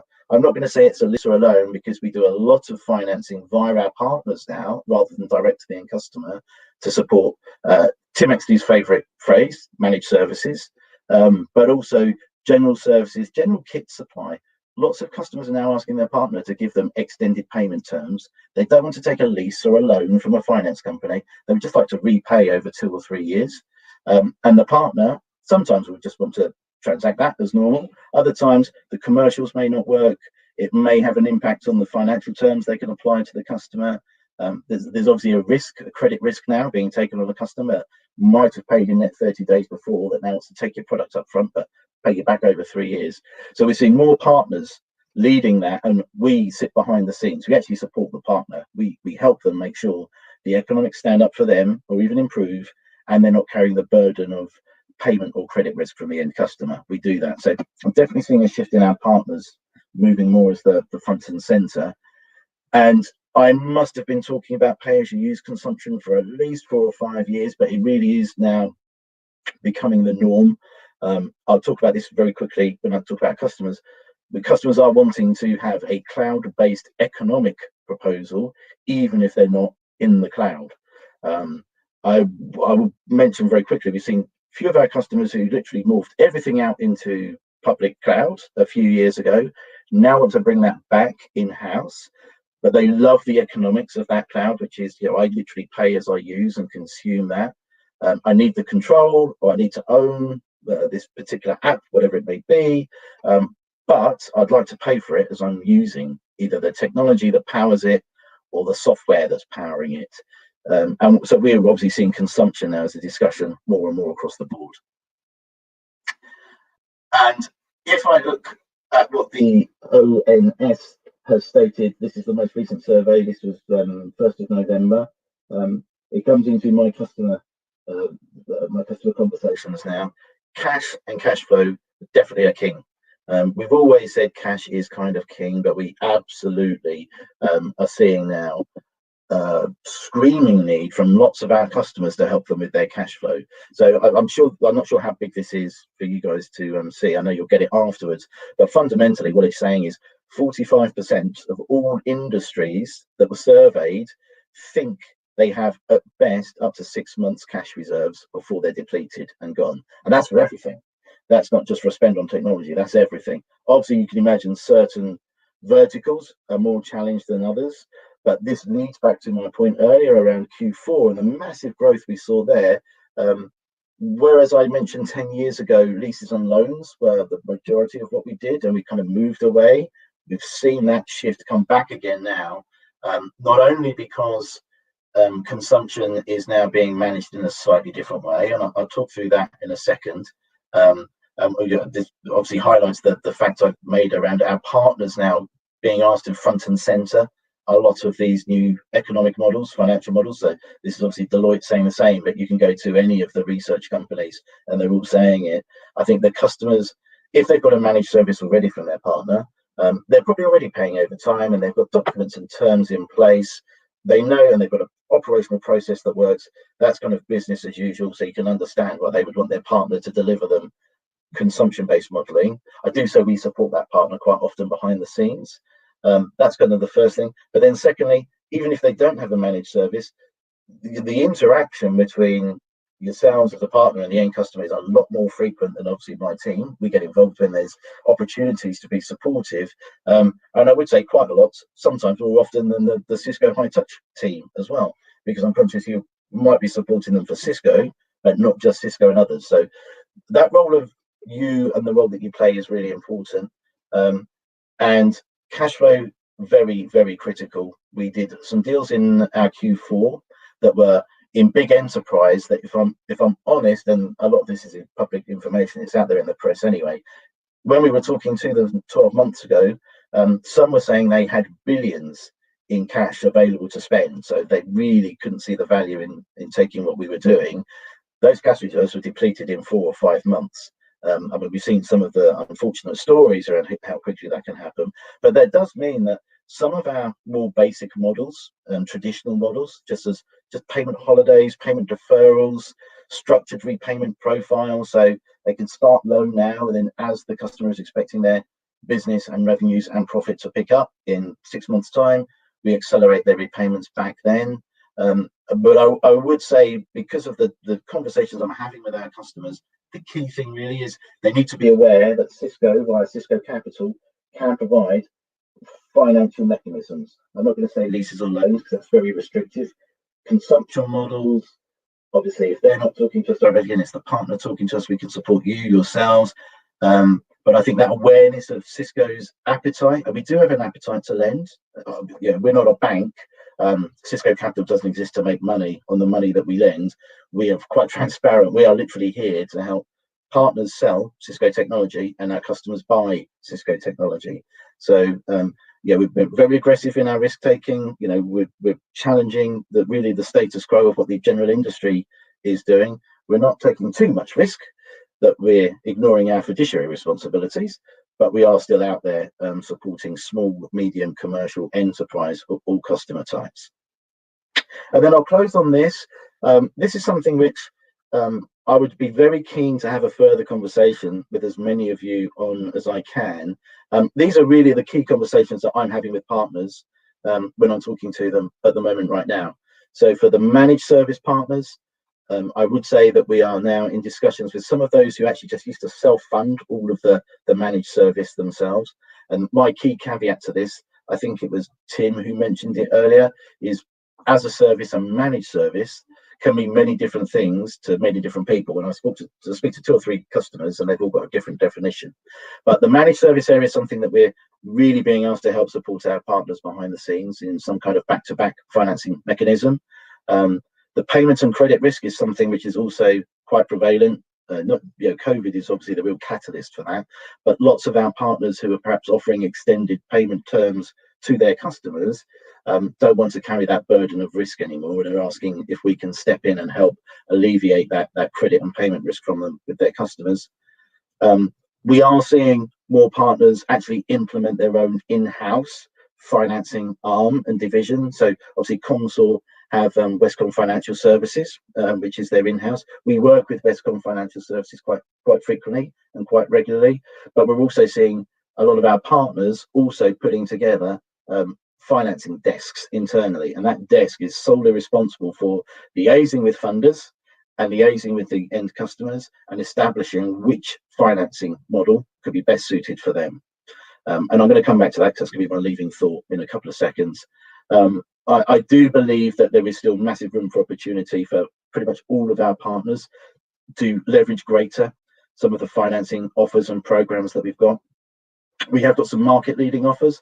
Yeah, we subsidize these, whether it be interest rates down to 0% or a 6-month payment holiday.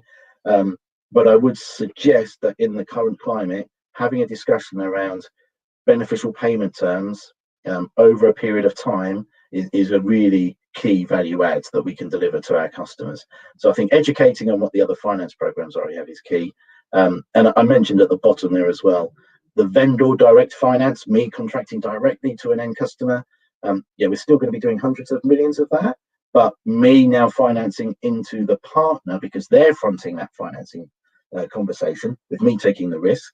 But obviously want to add that is massively growing. So I would be keen to have conversations with anybody here to see how they see their role in supporting their customers' financing requirements. And then my last one, this is my closing point, I said it would be brief, is the administrative support. We are now being asked to have direct customer conversation a lot more, albeit even if we're actually funding the partner behind the scenes. And it may sound odd, but it actually works very well because ourselves and the partner, we know exactly what the contractual terms the partner's going to put in place are going to be. We know the commercials the partner needs to hit. But obviously what we can provide is the added, I'd say, strength of saying we're helping support this proposal alongside your partner who you're contracting with, but it means they can leverage Cisco's balance sheet and our financing to provide a more competitive offer to the end customer as well. So again, that linkage between my team and your sales organization and your finance organization, I think can add real value as well. I think that's it from me, Clive. I'll hand back to you for prizes. Well, I have a couple of questions, so we're going to have to hold off on the wine for a couple of minutes while we answer these. So, okay. Is it right that Easy Pay can be sub 0% interest? From a customer's payment perspective, that's a very good question. Yes, it can be. Simple reason is Easy Pay is particularly useful for customers who are wanting to have the opportunity to refresh their assets over a period of time, 3, 4 or 5 years. If they have that mindset that they think they're going to want to refresh, we're buying down interest rate anyway. We're offering them very low, if not 0%. But then if they're handing equipment back at the end of the term, they would have actually repaid less than the original capital outlay. So to all intents and purposes, it's like a negative interest rate. I never actually call it a negative interest rate because this really works when customers want to hand product back. So it's not ownership per se. Lots of customers do it. To be honest, I would say we do it in Cisco. All of our laptops that all of our employees have, we lease externally. We don't buy this stuff. We're financing it from another financier. We hand them back in 3 years' time. We've repaid less than the thing would have cost to buy it cash, and we haven't got to worry about asset disposal. Okay, great. And one more. Do you? I hope this means something to you. Do you provide block discounting facilities? Yeah. So no, we don't provide block discounting, but what we do provide is receivables financing. So slightly different take on that. But any customers that our partners have that are repaying them over time and not on standard net 30-day terms, we do have receivables financing, which managed services, I think probably 80% of the transactions we've done under this receivables financing, and that's well over $50 million of financing we've done by now, has been to support managed services with an ongoing payment stream. So no to block discounting, but definitely to receivables financing of managed service contracts. Brilliant. Thank you, Stuart. Well, I'm pleased to say that we've got a sort of automated prompt now in our quotes, our automated quote. So hopefully we are starting to broker more discussions, and it will click through to a page where you can ask some relevant questions. So as is so often the case, it's just a matter of trying to explore the art of the possible. So hopefully our automatic prompting, may well allow people to have a conversation that perhaps they wouldn't do otherwise. So thank you, Stuart. That's been really useful. No problem. Thank you. Okay, so now we're on to the awards before we pass across to cheese and wine. So I'm pleased to say that we were the recipient, of course, of Cisco's Disty of the Year for last fiscal. So that was an award we were rightly proud of, and it was great to have that. But now it's our time to hand out some awards to our partners that have been part of our great success that we've seen over the course of the last year. So.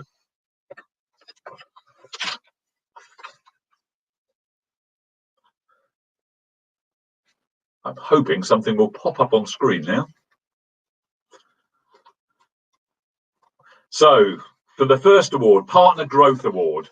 So this is a partner who's shown amazing growth over 2020 with strong Comstor and Cisco relationships and careful planning. Over $15 million worth of business, and the winner is Axonex. So the next award, so these awards, so they'll be sent out to you. What we really should do, of course, is retire to the bar at the end of this and party on into the early hours. But sadly, we can't do this, so we'll do that as and when we can do it. So the second award is our Marketing Excellence Award. So it goes to a partner who's always looking to take marketing to the next level with enthusiasm and ambitious growth to market as an MSP. And the award goes to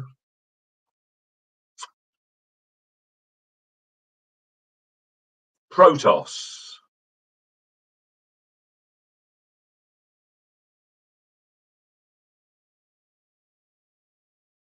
Thank you, Protos.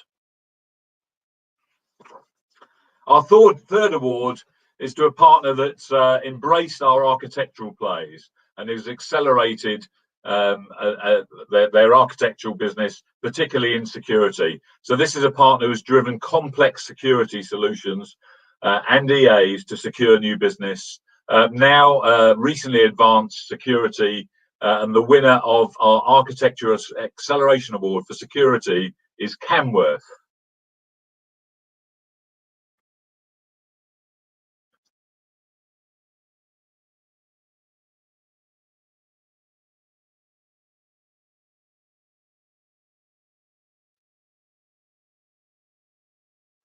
I need to work on my timing, obviously, a bit. So our next award, so Software and Services Award, obviously, a very key strategic part of the growth for us and for Cisco and for our partners. So we've worked with these guys, both in terms of the services business to make sure that they're hitting their various metrics. So very close alignment to us from a services perspective. But more recently, this partner has shown fantastic engagement to close 3 EAs just recently. So the winner of our Software and Services Award goes to TET. Thank you, guys. Your award will be with you shortly. And the last award is award for overall partnership. So this is a partner that's embraced working with us and jointly with Cisco. So joint planning, joint alignment, awarded for innovation and strong partnership with teams across the Comstor sales, marketing and architectural teams to move from what has traditionally been a collaboration focus and embrace significant opportunities across the practice. And the winner is Prodec Networks. Thank you. So thank you, one and all. It's great. We've had a great year. It's great to recognise those partners that have worked closely with us and aligned with us. It was interesting. One of the questions that came up was, will we be going to Cheltenham Gold Cup again? So I'm sure the answer is, if we're allowed to, we will. For any of you guys that were with us last time, of course, that was the last time we were allowed out en masse, and it was a great event. So yes, we will definitely be going to Cheltenham Gold Cup, if we can. We would love the opportunity of sharing these successes properly over a beer or two. So thank you for that. So I think now we're going to pass over to the wine and the cheese. So if I could welcome. Right. Good day, Gilbert. Hello. Welcome. I hope over the course of the last half an hour or so that you've been listening, you've learned a little bit about Cisco technologies and the like. I certainly have. And now you can enlighten us a little bit about the pleasures of cheese and wine. Absolutely. Right. Pleasure. Right. Over to you. Thank you. Welcome to the quarantine wine tasting. We're doing an overview of different styles of wine this evening. So we're gonna cover with 6 wines, with only 6 wines, which is, well, that's what the number we have. The 6 styles of wine that you'd most readily or that are most available over here. So I will go through the list of wines that we have this evening. The first thing I should do before that, though, is just to encourage people to pour yourselves the first drink, because I know, you know, wine tasting is a very important thing, but also having a little something to relax you in the evening is also important. And by some mechanism that I'm not quite clear about, when you have a glass in your hand, it makes my verbiage sound more intelligent than it actually is. So pour yourselves a glass of the wine number 1, which is the Artolas White from Portugal. And then I'm just going to go through what we're doing this evening. So we've got 6 styles of wine. That Artolas that you're pouring yourselves falls into a category that I'll describe as light, aromatic, unoaked white wine. And it actually is occupied by nearly every white wine that you come across. And then we have the second category, which is oak-aged white wine, which is the Melodias Chardonnay from Argentina. Then we have a third category, which is called rosé, rather obviously. And there we have some very surprisingly a rosé, which will be kind of a useful thing to serve. And that one's from South Africa and it's called Petit Rosé. Then we have the light and fruity red, of which, weirdly, although most white wines fall into the light and fragrant unoaked white, nearly all red wines don't fall into the light and fruity red. And Pinot Noir kind of tends to occupy that category on its own. And we therefore have a rather attractive, I think, Pinot Noir from Chile called Lait de Pinot Noir. Last red we have is for the full-bodied tannic red wines is Biferno Rosso from the unknown region of Molise in Italy. And finally, we have a dessert wine, which is Château La Sabatière. So there we are. So we'll start on the first wine. I'm going to describe. Sorry, I'm just checking this chat. I'm going to describe the first wine. So if we can, I will try and share my screen at the beginning, and then we'll see if that works. So whole screen share should work. And if we can get up the first slide. That should appear on your screen. Is that, I hope that's appearing on everybody's screen. So what we have is, sorry, I'm being told what to do because I'm, right, so.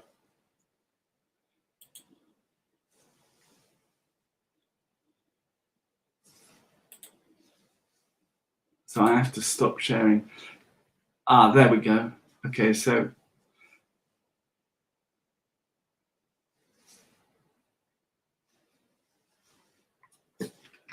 Sorry, I'm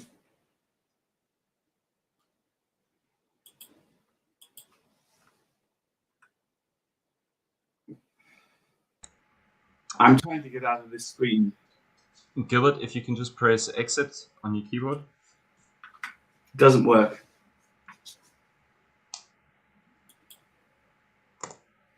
Are you still in presentation mode? Yeah. Just hit the exit key on your keyboard, like we practiced. It doesn't do anything.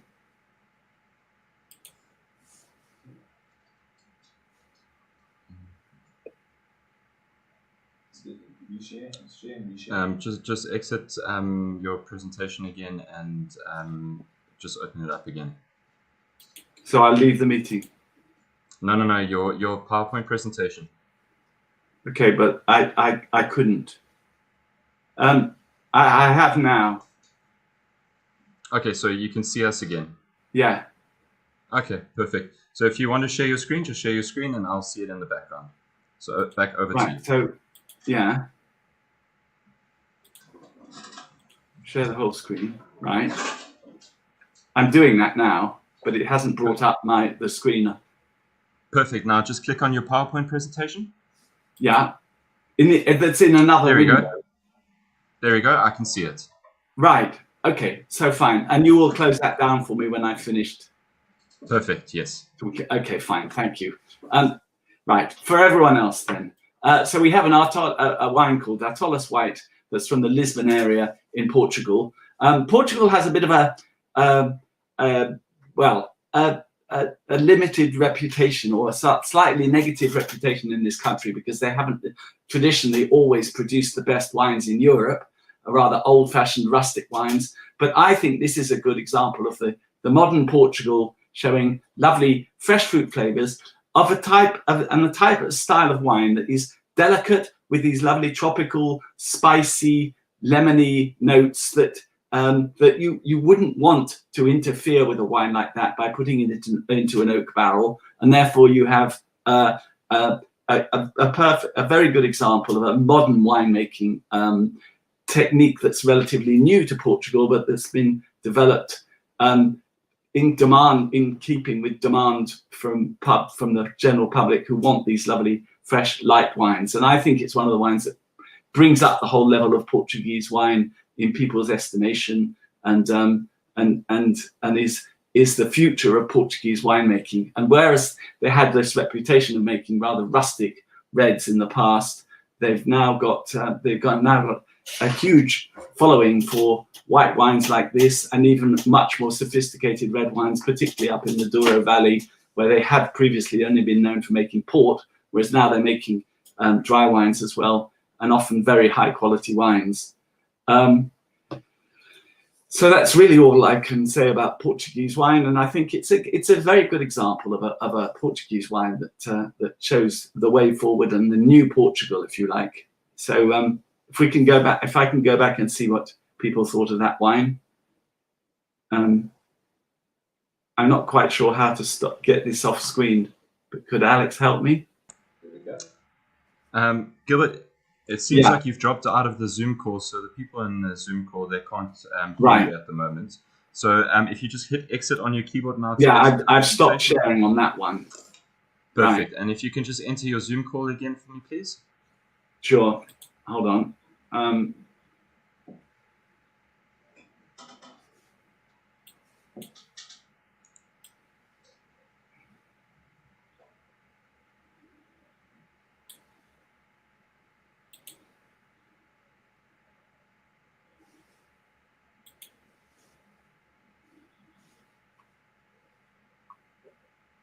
Sorry, I'm going to go back. Right. Yeah, we just need to get him. We just need to. Alex, you just ask him to get. Yeah, you just open up the Zoom like you did earlier and share your screen on audio like he was. He was perfect, and then you got fast and Gilbert, let me know when you're back in Zoom. Yeah, I'm connecting now. Okay, there. Switch his camera on and mute himself. I'm working on it. Right.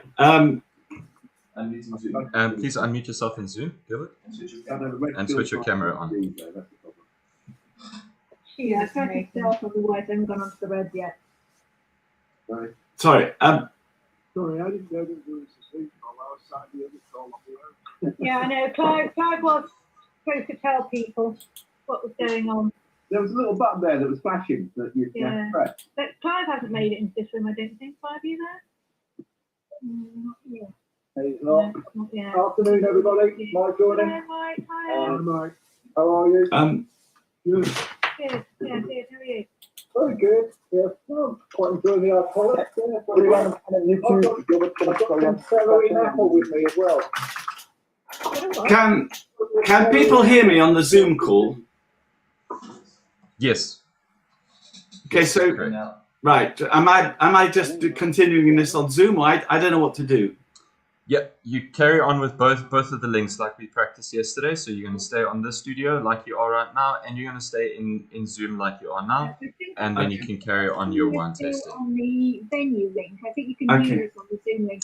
If you follow the link at the bottom of your screen, you can join into the Zoom conversation, and then you go chat with everybody as well. Right. So can you hear me?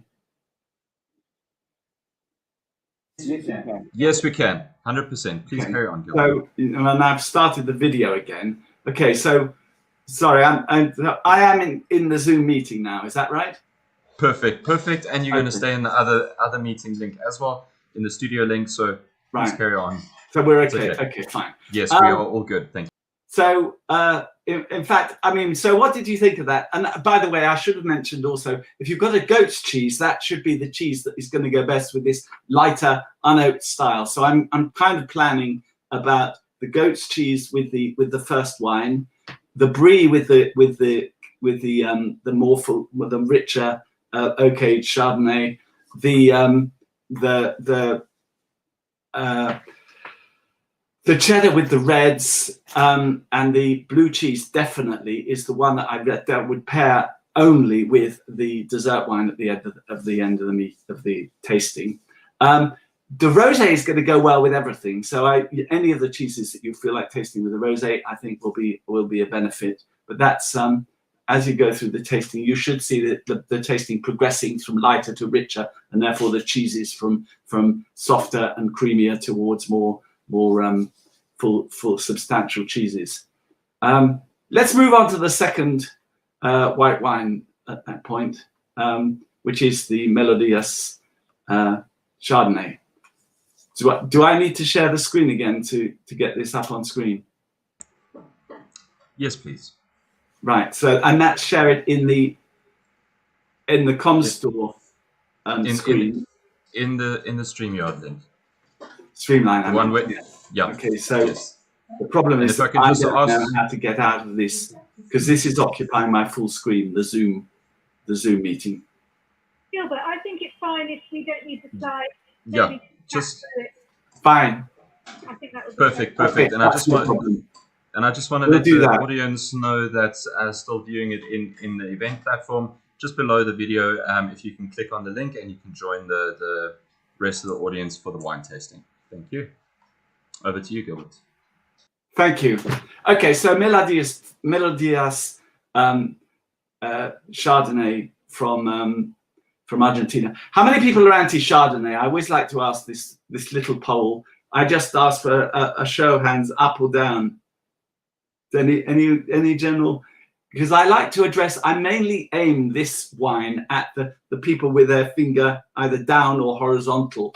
The reputation of Chardonnay has been slightly tainted by certain producers over-oaking, and I do think that's the main feature of Chardonnay that has led to the existence of what in the 1990s started the ABC group, which was known as the anything but Chardonnays. I'm hoping we still don't have too many of those. They're slowly being reconverted back to the cause. Jancis Robinson still describes Chardonnay as a noble grape variety like no other, and she should know. It still makes some of the finest wines in the world, and you know, it's just been dragged down by certain producers who over-oaked Chardonnays. I'm hoping that the Melodious is one of the ones that isn't over-oaked. In fact, I know it isn't, but for my taste it isn't. But maybe other people would be too sensitive to it and not find that to their liking. The idea with what I call judicious oak aging is putting a wine into an oak barrel. You put a wine like Chardonnay into an oak barrel, it gains an oaky flavour. If you put it into a brand new oak barrel, it gains a very strongly oaky flavour that gives a sort of vanilla, coconut, banana flavour to the wine. And those are the ones that often are found to be overpowering and over-oaked by people. This one's aged in the French style in mainly older oak barrels that were previously used. So in other words, when you use an oak barrel to age a wine in, you will have it giving most of its oaky flavour in the first year. After that, the barrel is still perfectly good, but it doesn't have as much sap and as much oaky input to give to the wine. And therefore, if you're using 2-year-old, 1-year-old, 2-year-old, and 3-year-old, and even 4-year-old barrels that were previously used, it will be giving a much more delicate input to the wine. So that's the idea with what I call judiciously oaked white wines, and I think this is an example of one. It may be at the slightly higher end of the judiciously oaked scale, but it's still not as not certainly in the, I don't think, in the over oaked style. And that is very much a French input to the whole thing, who the French have been making Chardonnay for more time than nearly anybody else. And therefore, over the years have developed this regime, this rather complicated formula of aging wine, but only in oak, or mainly in older oak barrels. Do we like that wine? Is that? Yeah, I don't. I'm one of these people who would say they didn't like Chardonnay. Right. Well, I like to hope that that this one's, yes. So this one still is too oaky for you, or just not sort of, I don't know, not fragrant enough. No, I'm enjoying it. You're enjoying it. Okay, good. Okay, no, that's good news. Thank you. I'm still keen on Chardonnay, but I still object to the over oaked ones. But I think this is a wine that has an appeal and a sort of slightly European style. The other bit that makes this particularly similar to a French wine would be the fact that it is grown up high in the Andes. I mean, most of Argentina is a little bit too hot for Chardonnay production and makes wines that are a bit too big, whereas this one is grown in the high altitudes of the Mendoza Valley, which produces most of the Malbec, and therefore has a nice freshness to it that I find attractive. Let's move on to the rosé. We've got a rosé from South Africa. Firstly, for the audience, I can see thumbs up or thumbs down for rosé. We always do this one because I like the visual impression. Oh, we've got a horizontal person. We usually have only thumbs up on rosé. Fine. Rosé has come of age in the last 10 years. Even men are allowed to drink rosé. It's not because they've discovered their feminine side or something. It's because we've discovered in England anyway, we've discovered dry rosés in a style that the Europeans, particularly the French, have been making for centuries. In other words, they've been around a long time, but we haven't known about them. And most of the rosé that we've drunk in this country until maybe 10 years ago was much sweeter. So we knew a wine, and this was another thing that didn't do any favors to Portugal. We knew a wine in England called Matthias Rosé, which, for those of you that aren't familiar with this is the wine that's bottled into a ping pong bat, you see, instead of being in a glass bottle. And that was a very, well, it still is a very sweet style. And it rather tainted the British outlook to rosé. And if it wasn't Matthias Rosé that we'd heard of, it was White Zinfandel from California, which is another pretty sweet style. However, the French in Provence, in the south of France, have been making Côte de Provence rosé for, as I say, for hundreds and hundreds of years, and in a dry style, because that's the way the French make their wine. So they ferment the wine and use up all of the sugar, and you end up with a dry rosé. This is South African. Most people haven't come across South Africa as a rosé producing country, and that's hardly surprising. I actually met one person who had, but that was only because he'd been to South Africa on a wine trip a few weeks previously, last year. But they've caught on to the potential of dry rosé production, and I think they're making a particularly attractive rosé style. Very much in the French style, which is why they call it by a French name. So they call it Petit Rosé. So let me ask a bit of audience participation here. How, for the first question on the rosé, I want the wrong answer to my question if anybody wants to give me it. Somebody will be able to do this. You all know what the wrong answer is, but no one ever wants to say it. How do we make rosé? You do know what the wrong answer is. I know that, and someone's going to be great. Thank you. I knew someone would be good enough to say that. Right. So what we're trying to achieve from rosé is to have the freshness of a white wine, but with the fruity fruity flavors of a red. So we want the best of both worlds. We will not achieve that by mixing red and white. We'll just get slightly red colored white wine, and that's all the result that will be. The way we make rosé is by picking the grapes early. So typically we will pick a grape. If we would maybe use a red grape that might be making a big full-bodied red wine. This rosé is actually made from the Grenache grape. So the Grenache grape is the grape that they use to make Châteauneuf du Pape, to give you an idea of the style of wine that is. So that's a wine that makes, a grape that makes one of the biggest, fattest, more full-bodied tannic red wines in France. But in this way, by picking it a month earlier than you normally would, you maintain a freshness, but with the fruity flavors of a red. And you then make a rosé as though you were making a white. So you treat your grapes almost as though you were trying to make a white wine, exactly the opposite of what you're trying to do. Obviously, if you're trying to make a red, you will then put them in a tank and leave them to ferment and to do all of what they do for a month or so. To make a white, you would press them immediately after bringing them from the vineyard. And to make a rosé, you will leave them for a little while, 12 hours, 24 maybe, but not long, and then press them when you've got the color you want, the flavor you want, and the freshness you want. And that's how we make what I consider to be a well-balanced rosé. And I think this is a really good example. This one comes from an estate called Ken Forrester, who is one in Stellenbosch, the best wine producing region in South Africa.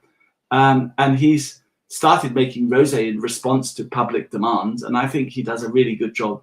But as with many other countries, well, any wine from any country really, good winemakers make good wine irrespective of the style. So whereas the French appellation contrôlée system is meant to guarantee a certain style, even within that, you have good winemakers and bad winemakers. And Ken Forrester is definitely on the good winemaker side of the equation, I feel. Gilbert, sorry, yes. Which we should try with the rosé? Oh, I said any of them, to be honest. So I think really rosé, because that is the other food pairing thing with rosé, is that it adapts really well. So it has the freshness of a white that makes it go well with lighter cheeses like the goat's cheese. So the acidity, if you like. I use freshness because it's a nicer word than acidity. But it still has the red fruit flavors that make it go well with certainly with the richer brie, or with even with the cheddar. I am not convinced about its pairing with the blue cheese, with the Stilton, but my customers all seem to like it. So who am I to argue? I don't do hard and fast food and cheese pairings. I give guidance, and I think for me, the Stilton is a bit overpowering for that rather delicate rosé, but other people disagree. Well, I've hedged all my bets and I've tried a bit of everything with it. So it's, Mike, I only saw you drinking. I quite agree. I think that's the idea, that you hedge your bets. Exactly. No, because rosé does have a broad spread of flavors that gives it this appeal and this good food pairing potential, which is something that just doesn't happen most times. A rosé is well known as a drink you drink on it your own in this country, and that's fine too. It's very good on its own, but it's a shame because it goes well with fish dishes that you would have with white wines. It goes well with lighter meats that you might have with reds, and especially lighter reds, and so it covers both sides. You probably wouldn't want to have it with a big spicy goulash or something, because that really would kill it. But up to a certain point, it goes well with red wine foods. Talking of which, we're going to move into the red scale, and there's a scale of light. Basically, there's no dividing line between white, rosé, and red. These are not categories that have a thing where you say, well, that one definitely, it only can make red wine from that grape variety. So within the winemaker's scope, he can choose to make whatever style of wine he likes, which is one of the reasons why Pinot Noir falls in at the light end of the red wine scale. We have this light and fruity. This is by way of the grape, in fact, by reason of the grape, but it is still a grape variety that is notably and noticeably lighter in color than most red wines, and therefore is quite easy to recognize in a blind tasting, but also has a very much lighter, fruitier style, almost reminiscent of a darker rosé. And there's really can be quite a difficult line to draw between a rosé and a very light Pinot Noir. This is a slightly richer one. Pinot Noir is a difficult grape variety, which grows in climates that are that are suited to it, but they're quite a limited band of climates. So it needs sun to ripen, obviously, like all grapes, but if it gets too much sun, it'll over ripen very quickly and turn soupy and syrupy. So it's quite a troublesome grape variety. It's grown in France. So in France, in Burgundy, it finds its proper place to grow and achieve, and the climate is just about right most years in Burgundy. In Chile, which this one comes from, most of Chile is too hot for Pinot Noir. And that certainly the early attempts by Chilean winemakers when Pinot Noir came into fashion, and it's currently, I'm told, in vogue, the early attempts of winemakers to make Pinot Noir were slightly hampered by the fact they were planting it in too hot climates, and they made kind of soupy, syrupy wines. This one, however, comes from the Leda Valley on the coast of Chile, right on the Pacific Ocean, the world's coldest ocean, with the Humboldt current coming up from the Arctic running right past it. And therefore, it has a much cooler climate than most Chilean climates. I think ideally suited to Pinot Noir. So this is a richer Pinot Noir than you would probably get most years in France, but not too rich that it becomes, I think, sickly or too sweet. And cheese-wise, that's going to go really well with the brie as well, and also with the cheddar. Both of the reds are going to go well with certainly with the richer cheddar.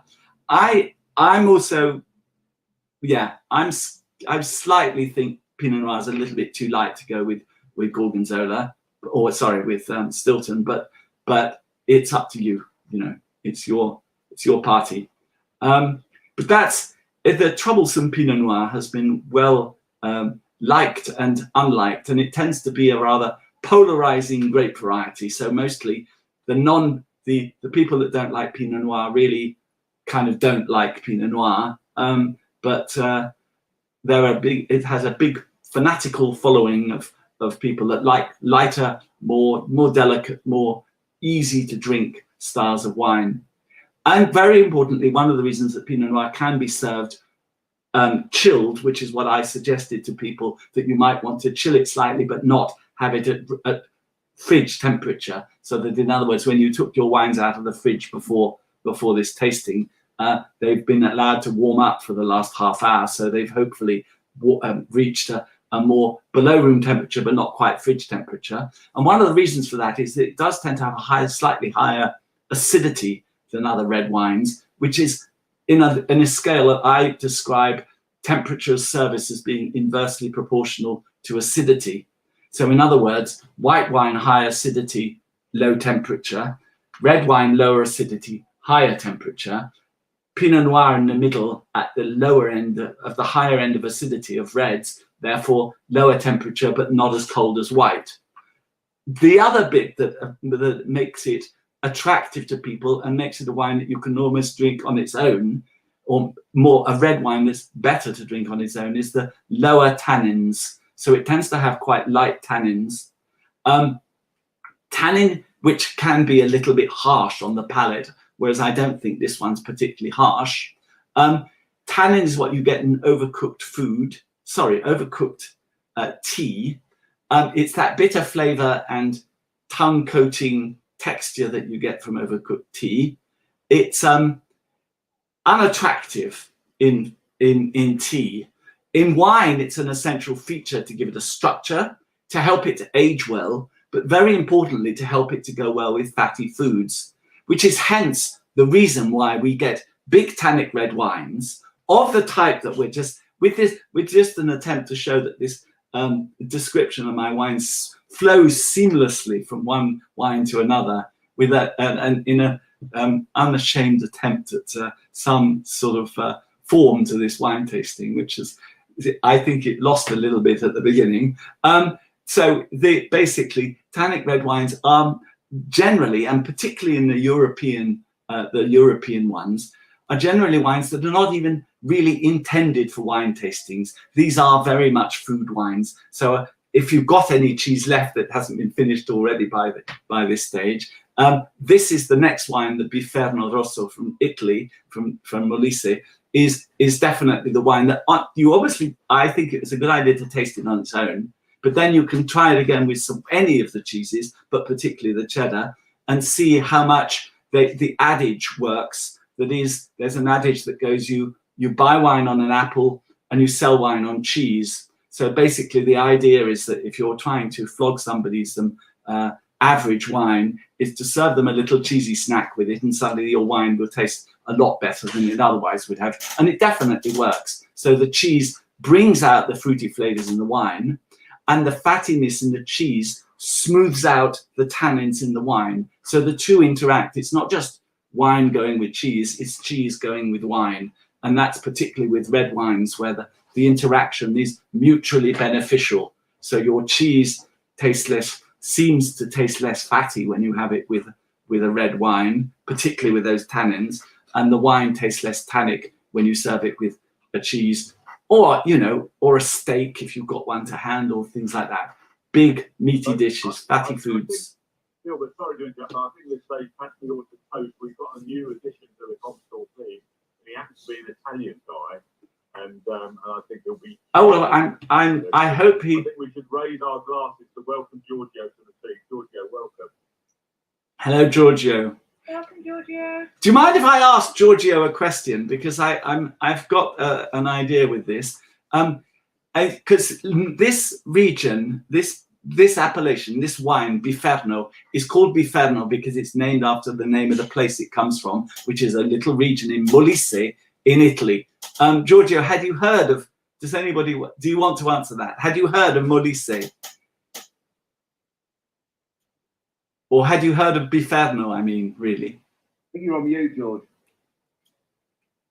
No, I'm sure he is. You're on mute.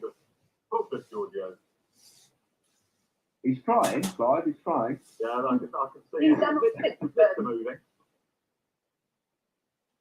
Because I don't have a chat. Oh, I must have a chat. You can answer in the chat if you want.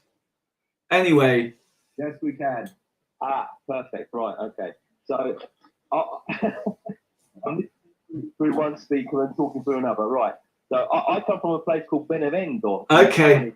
Okay, so you're just to the left of it. Okay, fine. Yes. So you had heard of Molise because they're your neighbour. If you came from Milan, it might be a different. No. Absolutely. Exactly. You've heard of Falanghino? Well, I love Falanghino. I serve Falanghino. Absolutely. This is for those of you that aren't in the know about obscure Italian wines. That is the delight of the south of Italy. Falanghino is a fantastic grape variety. We don't have that this evening, but we do. Had you heard of Biferno then? You had? No. Well, no, you see, this is even for an Italian. It is an obscure grape variety or an obscure region.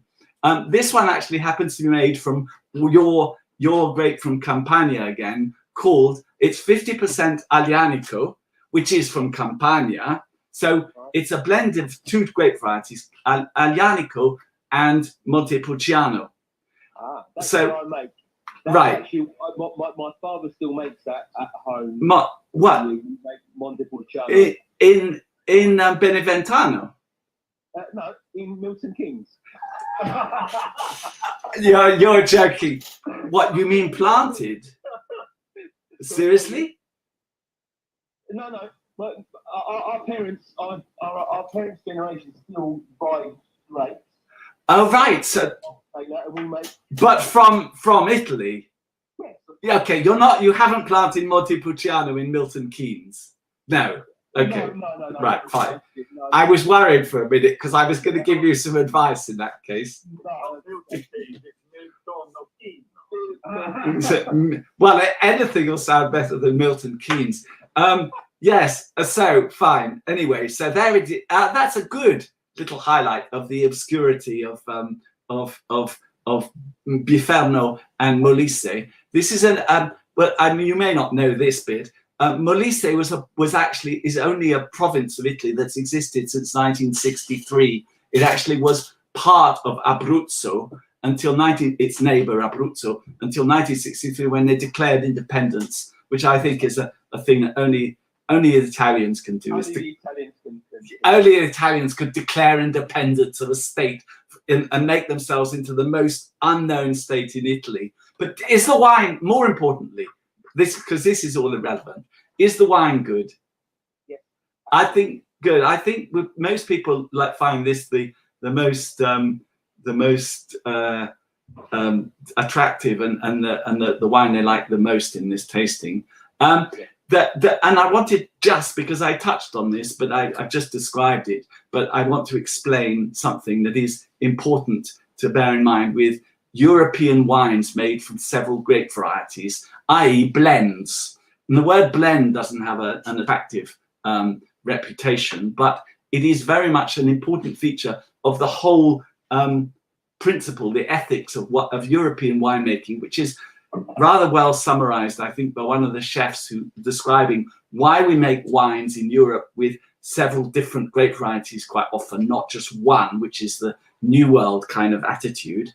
And the reason, he said, is like you don't make a good sauce from one ingredient. And I think that works really well. So what you get with, for example, and this is a simple version, just Montepulciano and Aglianico, you have this Aglianico grape variety that is very much tough, tannic, hard, black fruited, quite pungent, really quite robust and aggressive wine, and can be a little bit, can be very much overpowering, really punch you in the face sort of wine. And Montepulciano, which is quite different, quite softer, much more red fruit, plums, sweeter fruit, softer tannins, lower acidity, not nearly as sort of aggressive as Aglianico. You put the two together, you get the sweet fruit flavors of Montepulciano and the structure and the spice of Aglianico. And I think you have a really nicely done obscure wine from Italy. In fact, I think this is so obscure, it's the only, cheers to you, it's the only Biferno you can find in England. And it's a very good Palladino. It's from an estate called Palladino, who make terrific wine, and I think they've really surpassed themselves with this wine. The other bit that is Italian about this is the age. This has spent 3 years aging at the cellar in large tanks in botte, these big oak barrels, but they're not providing an oaky flavor, just providing an aging, harmonious aging ambiance for the wine.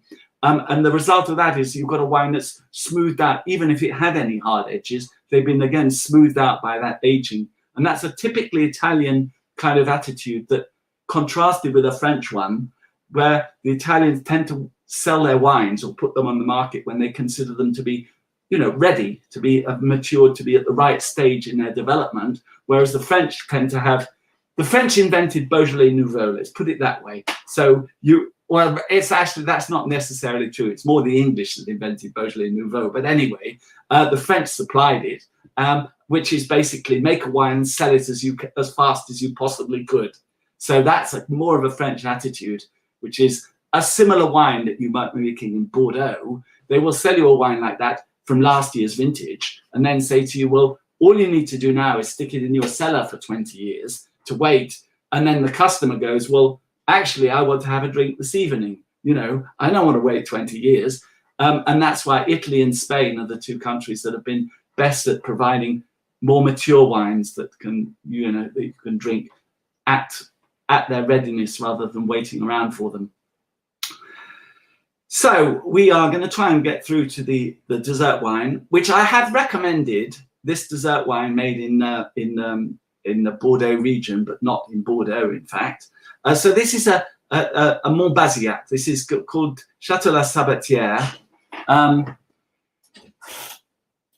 This is a wine that's made in the same style as Sauterne, which might be one you might have heard of, by a natural method involving basically just over-ripening the grapes throughout the summer and even into the autumn, to the point when they have so much sugar in the grapes that it's not even able to ferment it all into alcohol. So the fermentation will stop while there's still sugar left in the wine. And that's natural sugar, of course. And you then get a dessert wine.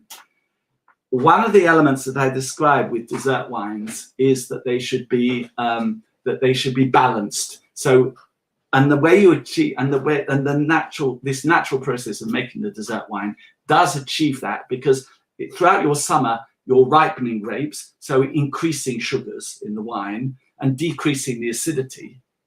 But once you get beyond the summer into an autumn where it's not really ripening anymore, but it's evaporating water out of the grape, you're actually concentrating the sugars in the grape, not adding to them.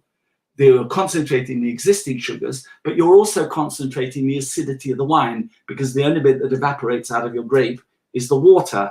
So that's why these naturally produced dessert wines with evaporated, with shriveled up, slightly shriveled up grapes, because the water has evaporated out of them, have a better balance than some other dessert wines, because they've got the balancing acidity that balances the sweetness of the wine.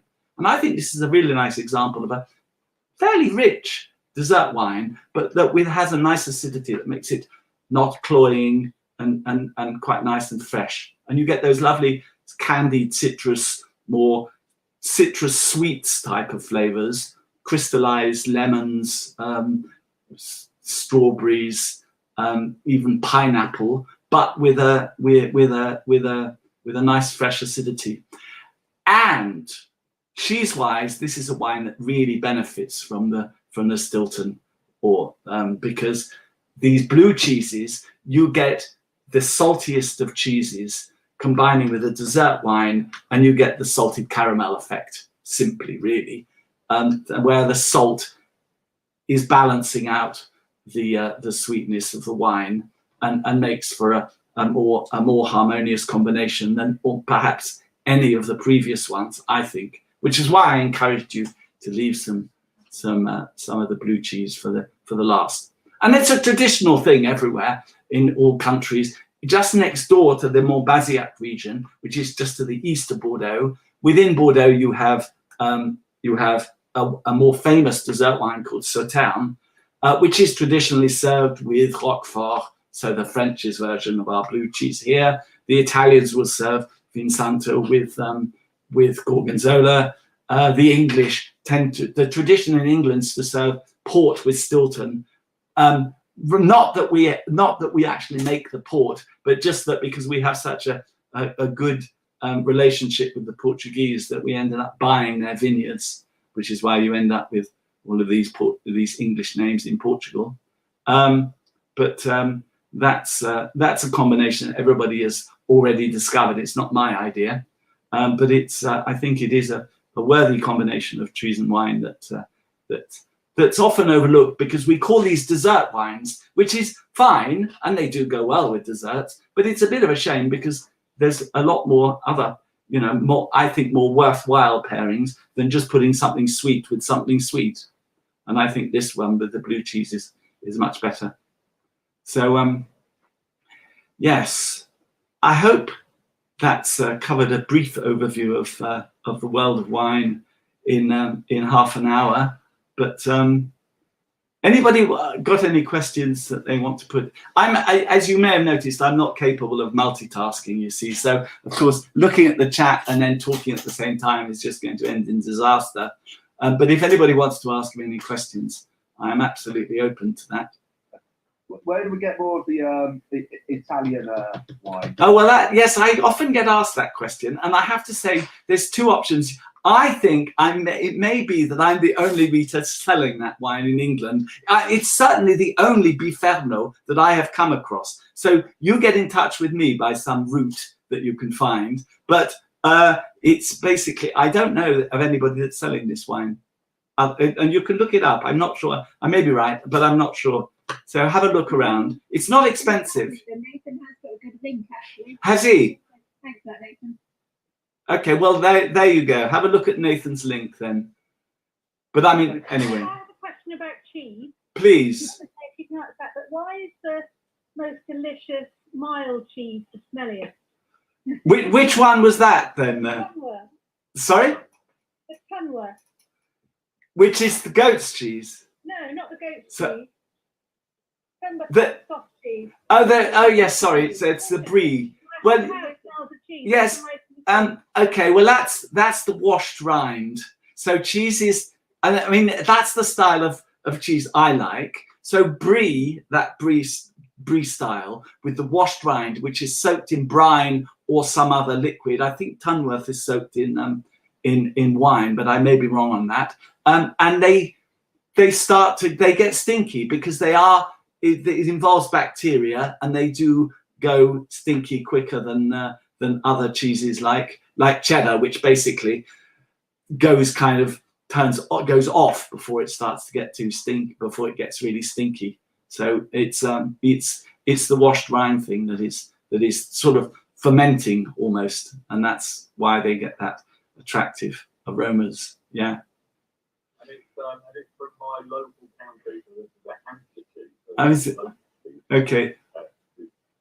So well, it won't be too far, since when we Brexit, we won't be talking about brie. Everybody across the world will be talking about Tunworth. I hope so. Well, we're already making Somerset brie and all of those other bries here. There's no reason not to. Well, absolutely, and we'll be drinking more English wine, of course, which will be a good thing.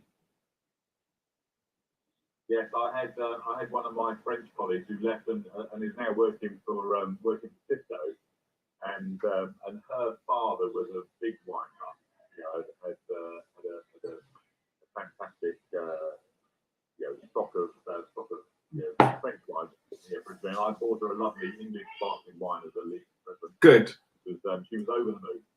Okay, well that's nice. That's nice to know, because praise from a French person is hard to come by. That doesn't come every day.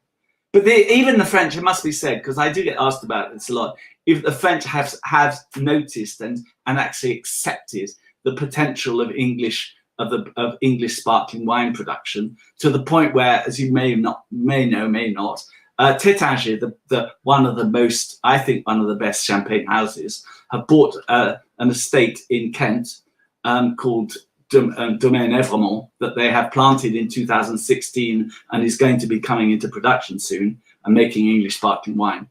And that's going to be we're already making very good ones. There's a lot of other English-owned estates that are making terrific wines, but the Tétangers will be very good as well. It's guaranteed, because with a house like that behind them, they're going to be good. So yes, I'd just like to say a heartwarming thank you. I've learned a lot. Thank you. So I've not been known. I've always been known a little bit more for my volume than my value, if you dare to say, as a shopper. But no, I really appreciate it. Brilliant. So thank you very much. It's my pleasure. I have a little bit left to share with my family, but not a great deal. So quite right. It's a good start for the weekend, if you dare to say. So brilliant. Well. So, thank you very much. I think the plan is to keep this link open. So if anybody wants to, like me, continue to quaff one, drink a bit of cheese, then and have a bit of banter. I probably won't drink the cheese, Clive. Probably won't drink the cheese. Probably won't do that. I might eat it. The only thing that we need to slightly get over is the fact that we're using Zoom, which is going to bring out a rash. I get that, so that does feel a little bit strange. I must say, I didn't realise that was happening, and I clicked on a link to go and taste wine, and then Zoom came up. I thought, what's happening? Why? I think, Clive, you'll see invested in your rebates next quarter, Clive. How did that happen? Yeah. So anyway, thank you very much. It's my pleasure. Hugely appreciated. Great.